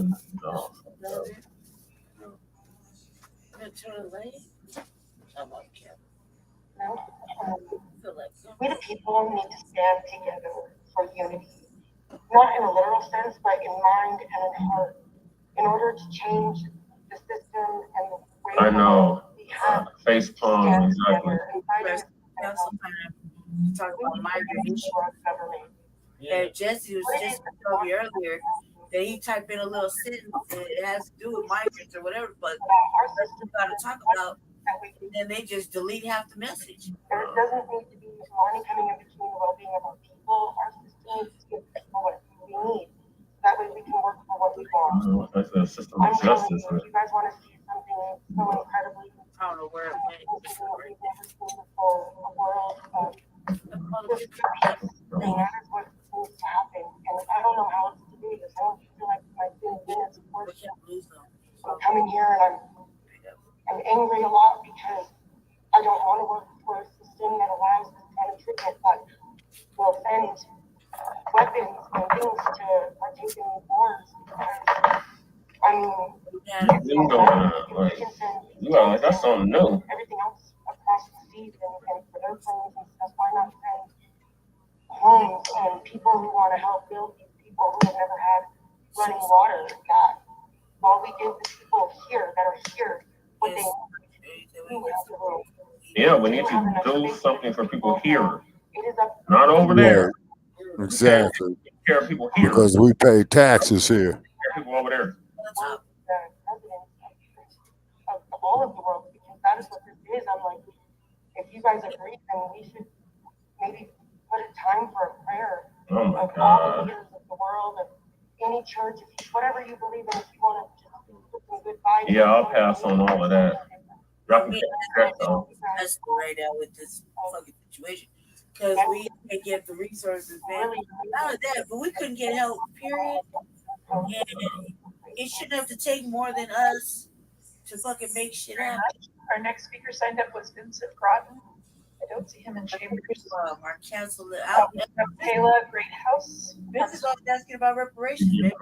Thank you for having me. My name is Kayla, and I wanted to speak about evictions and rent control. Last year, Denver stated that they had the most evictions on record and that the city was scrambling on how to fix a very preventable problem.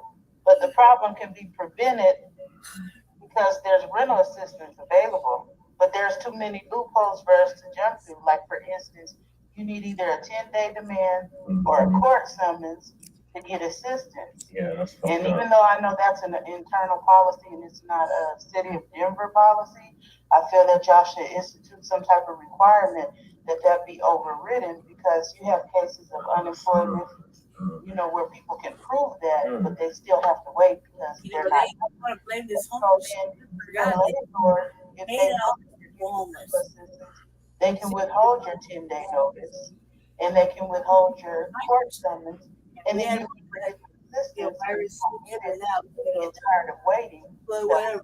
You know, they know you're getting the assistance. They know them, so they're not gonna follow through in the process. You know, so I believe that that's something that the city of Denver needs to definitely take a look at, because if not, they're just gonna continue to be. This is probably the most I've seen You know, ever. it's harmful. Internal policy is no way helpful. They have no that are able to obtain SNAP benefits. They don't have no within 90 days or less. But you have the people in Denver who live here, who pay taxes. That's right, Kayla. Who, you know, I'm not like a stickler about the law. You can't get none of that assistance. I don't really care about that. that. People, you know, that you haven't really think about the citizens. They're being placed ahead of us, and that's not right. That's right, Kayla. You tell them. Not for people that work and pay taxes. Not for people who have had needs, who have been on lists waiting for help and waiting for any type of assistance, who legitimately can't get it. So I ask that the city council, you know, definitely take a look into all of this and review these policies, and definitely look at, you know, what you're doing. Yes, the migrants help pay taxes, they take our money. When you get food stamps and you report, hey, I got a job, they don't stop giving you food stamps. They put that it's an admin error on there, but it's not an admin error, because they take your tax return that you filed for after you let them know that, hey, I don't need your help no more. Thank you. So I just ask that the city, you know, take a look at that. Thank you for having me. Thank you very much. One of our previous signups has come in. Ada Fodak, on up. Thank you, Kayla. All right. Here. The sisters, right? They think that what you say. Myself, my name's Adam Hodak. I'm a small business owner on a bar called Al, South Broadway. I've been a Baker resident for about 15 years. And, I mean, I'll just be honest, I'm here to ask for money. Not so much as on behalf of around 200 other small businesses that recently signed up for an camping prayer through Vito.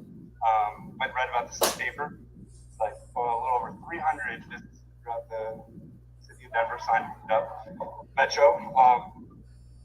Not a single person in this city that needs to be talked or explained the context of difficulty with our homeless, houseless, unhomed population. You choose what you want to call it.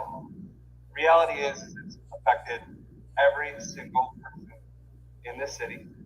And then Cam Grant was something quite lovely that the city offered, fourth round of funding. However, I would say a fair and equitable distribution of the roughly $1.5 million did not play out the way it should have. 2 Metropolis coffee shops, like Blacc, received 2 of the 100 grants. 2 Mr. P's liquor stores got begins their business. They do a phenomenal job. Good people. Snooze, 57 locations across America received one of those brands. And that's nothing against John and Adam. Really good people. Started here. We're talking about one of the businesses down there across the street from the rescue mission. Mm. It was one of the first restaurants that Denver Occupy got to not sign a deal with the Downtown Denver Partnership. Yeah. And also, too, I'm going to say this here, then I got to go, okay, on that Occupy movement, man, what was that, 2010, 2012? Well, yeah, that Occupy movement, man, that was a bunch of bullshit, you know what I'm saying? They didn't get nothing done, man. Well, they got a camping ban. Right. Here in Denver. Yeah, they got arrested in Oakland. They got arrested here in Denver, too. Mm-hmm. And we got a food bank out of it. That's pretty much it. Yeah, well, I appreciate the food bank, but it just goes to show, ladies and gentlemen, in my closing statements here for Frontline Black News, is that the hypocrisy of the United States in regard to those of African descent in this country is nothing more than hypocrisy. With the election of Kamala Harris as the vice president proves that hypocrisy. The shit that the dump talks as in human shit. And I want to make this perfectly clear. Well, Is before you go, Shabaka, you got to hear what me and Lady Chase say. So, okay. All right. I'm sorry. Okay. Yeah. Okay. So y'all made comments here at City Council. Okay. Yeah, we're just at the Okay. very Most definitely. Okay. Most definitely. one of the people that was ahead of us. Okay. There's Lady Che. Beginning of hers. It's Robert Bailey.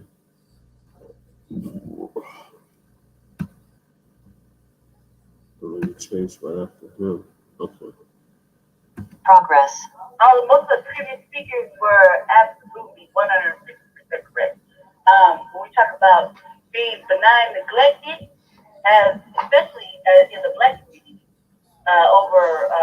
replacing the back for everything we need when it comes to migrants. I would have to factor in being just the time of being unhoused, a matter of like 15 years. We have never seen you move so fast, get things done so quickly, and you want to be applauded for it. Are you serious? Man, the amount of invested is so high, it's up to my shoulders. I'm only 5 foot tall. So stop it. The other thing is that when did we ever have to read about our indigent hospitals? We want to take care of the indigent people. We want to take care of everybody. Denver Health, Denver General, however you want to call it, for people who have been here the most of their lives. We know what it's called. Where they are almost bankrupt because of the migrant situation. 40 million already, and we're only halfway through the first year of this new administration. Here's why we want to say, okay, yeah, we see this, the white boys been, you see mentioning these slaves in the media, these boys, so these outshining all the other Black men, whatever you want to say, okay, we understand, we see the slaves. However, we also see the front. We also see that this is wrong. We also see that you didn't do anything. We also see that you're not putting migrants in jail or taking them off the street. You're letting them live. You're letting them get in your head. Now we feel sorry for them. Now we gotta open our bleeding little hearts. But you couldn't do it for those 15 years of unhousing that I have seen, that Jesse Paris has seen, that we both have seen, that we still live in, even regardless of being housed. We live in rodent infested houses. Are you serious? But you're willing to give them everything?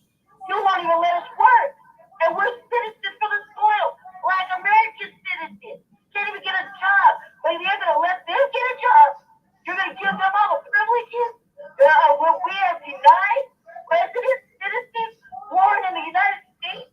What is wrong with you? Stop it.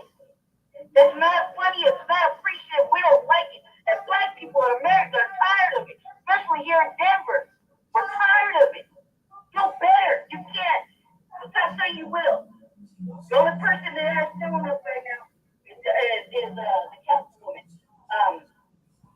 the only one.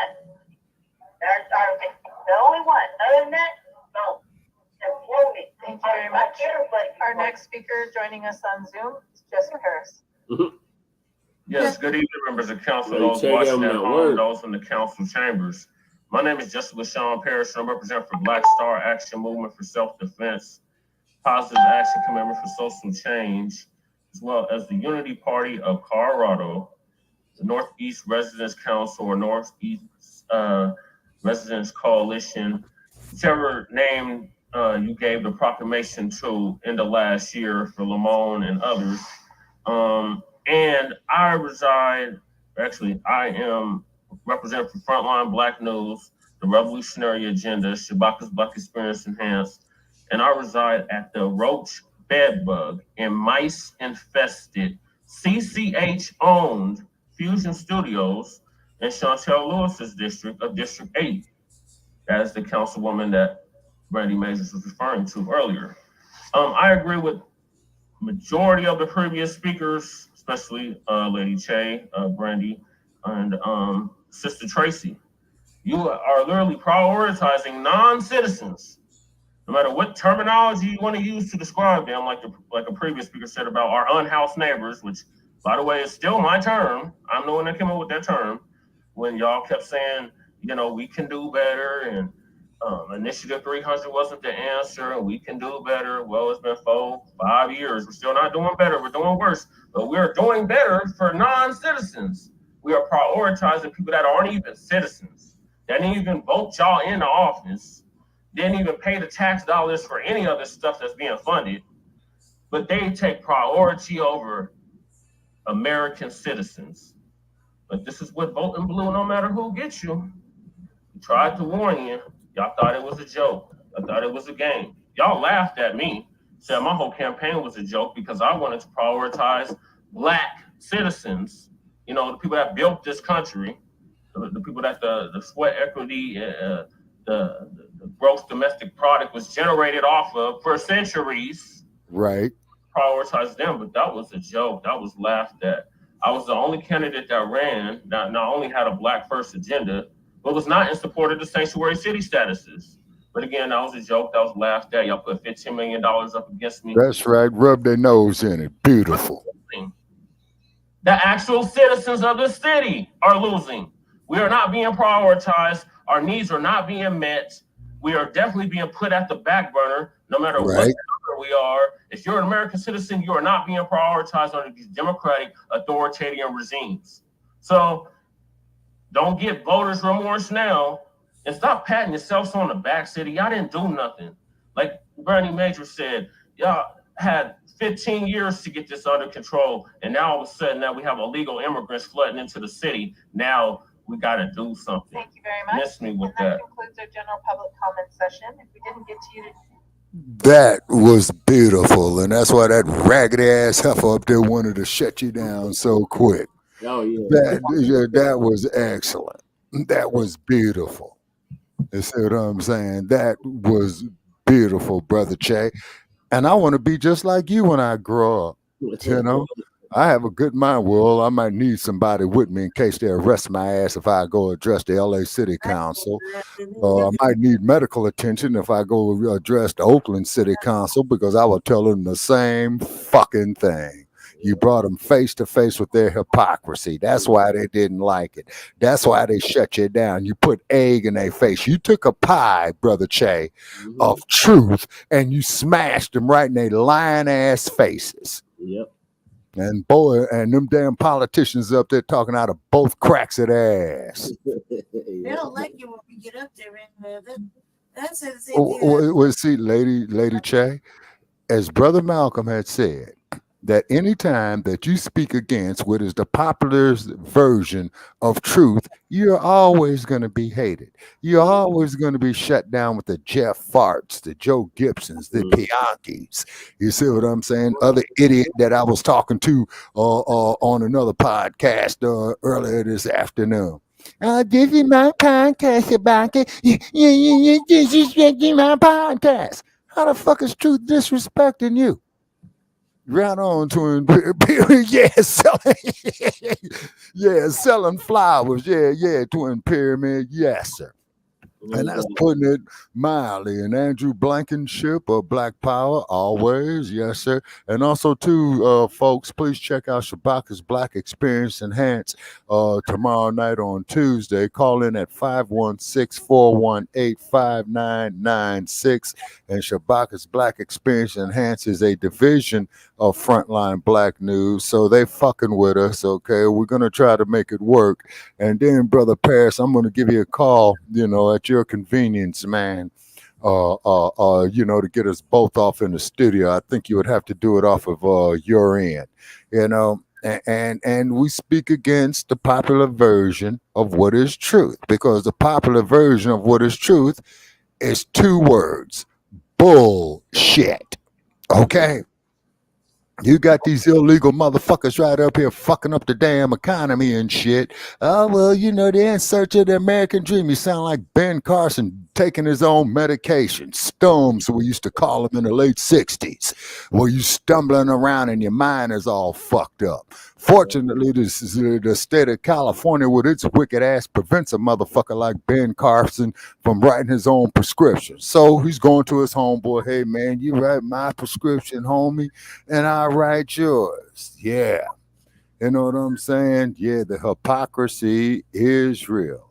And then also, too, ladies and gentlemen, as I close out, and I want to make this perfectly clear, the dump, as in human shit, okay? Hopefully he loses. Hopefully, that they will convict the bastard, you know what I'm saying? But he's got too much money, and all you crooked ass politicians are for sale. And then when politicians come with integrity, then all of a sudden they're bad guys. You see what I'm saying? But however, the more we piss you off, the more we love it. You know what I'm saying? And this is why we had created the hashtag resurrection of the mental dead. So I'm going to bid you all good night from Sin City, where they're having a Super Bowl that'll be coming up in the next few weeks. And also, too, unfortunately, the Raiders are in dry dock. The Pony Express is Broncos, God damn it. But so far, it looks like okay. So got to get with Jay Militant, see what's up with the 49er gang, is because it looks like take it off, huh? They're gonna take it off. Yeah, and then I think they're going to be playing the Detroit Lions in a NFC Championship, and I don't know what's happening in the AFC, because ever since my Raiders went in the dry dock, you know what I'm saying, kind of lost interest. It's gonna be the Chiefs or the Queefs. Okay, and the Buffalo Bills, because ain't they? Okay, so they playing each other for the AFC title, right? Yeah, they already played and Buffalo lost. Okay, all right, so it's going to be the Queefs. Okay, all right. Ravens. Team. Okay, it's going to be whose team for the NFC? For the AFC. Okay, the Chiefs are the AFC. The AFC and the Ravens for the AFC. Okay, so they're going into the championship game. The Ravens and the Chiefs for the AFC. And who's going into the championship game for the NFC? The Lions and the 49ers. Okay, so Jay Militant, okay, shout out there to you, brother. Okay, so, the 49ers, on the gold rush and what have you. And keep in mind, San Francisco is where Freddie D did start a newspaper publication business, the one and only Mr. Frederick Douglass, as he escaped slavery by beating a living dog shit for a couple of hours out of the raping, slave trading pedophile. Frederick D, that was excellent work, you know what I'm saying? And thank you, Frederick Douglass, for the contributions that you made to our history. Thank Lady Che with the revolutionary agenda. Thank Brother Che, for the Black First agenda and the great things that he do. Okay, ladies and gentlemen, this is Shabaka Sankori signing off from Sin City. Come on, Good night. all right. Night, night. Okay, come on, 7-Eleven. All things heaven for All right. 7-Eleven. I'm gonna sign off too. Thank you, everybody. Stay black, stay dangerous. We'll see you tomorrow for the revolutionary agenda. Yes, your body's black experience. Oh damn, Lady Chase ready to throw in the towel. Because I got to. You said we had to. I got to. I can't hear you right now. I can't. But I wish I could, but I can't hear you. I gotta go. So I'm gonna go ahead and lay down for reals. Stay black, stay dangerous, stay favorite. I'll see y'all tomorrow for the revolutionary agenda. If you're not subscribed, get over there now. So you Yeah. can hear some And interesting. speaking of which, when is that gonna drop? Oh, tomorrow. Yeah, we're good. Whatever time. What's the time is it now today? It's almost 2 a.m. Later on today. So yeah, sometime later on today. Hopefully before Shabaka's Black Experience Dance. Okay. So thank y'all. See y'all later. Stay black, stay dangerous, stay favored. And thank you for hanging in with us for the Frontline Black News. And I'll see you in a few minutes, Jesse. Okay. Okay. Peace. Peace. All right. I guess we'll end it here then. So thank y'all for tuning in to this episode of the Frontline Black News, Season 3, Episode 42, Part 3 of the Frontline Black News. We will be back at our regular scheduled time on Saturday at 10 p.m. Mountain Standard Time for Frontline Black News, Season 3, Episode 43, Part 1. In the meantime, make sure you like and subscribe to all of our platforms, Frontline Black News, The Revolutionary Agenda, which will be coming later today, and Shabaka's Black Experience Enhanced. Shabaka's Black Experience Enhanced, along with Frontline Black News and The Revolutionary Agenda, are all divisions of Frontline Campaign. So join us tomorrow for Shabaka's Black Experience Enhanced at our regular scheduled time of 6 p.m. Pacific, 7 p.m. Mountain, 8 p.m. Central, and 9 p.m. in the East. So peace, love, light, reparations, and separations, and Black empowerment. We will see y'all tomorrow on the StreamYard for Shabaka's Black Experience Enhanced and the RBA, the Revolutionary Agenda. Make sure y'all like and subscribe. Hit that like button on the way out, and we'll see y'all then. Peace.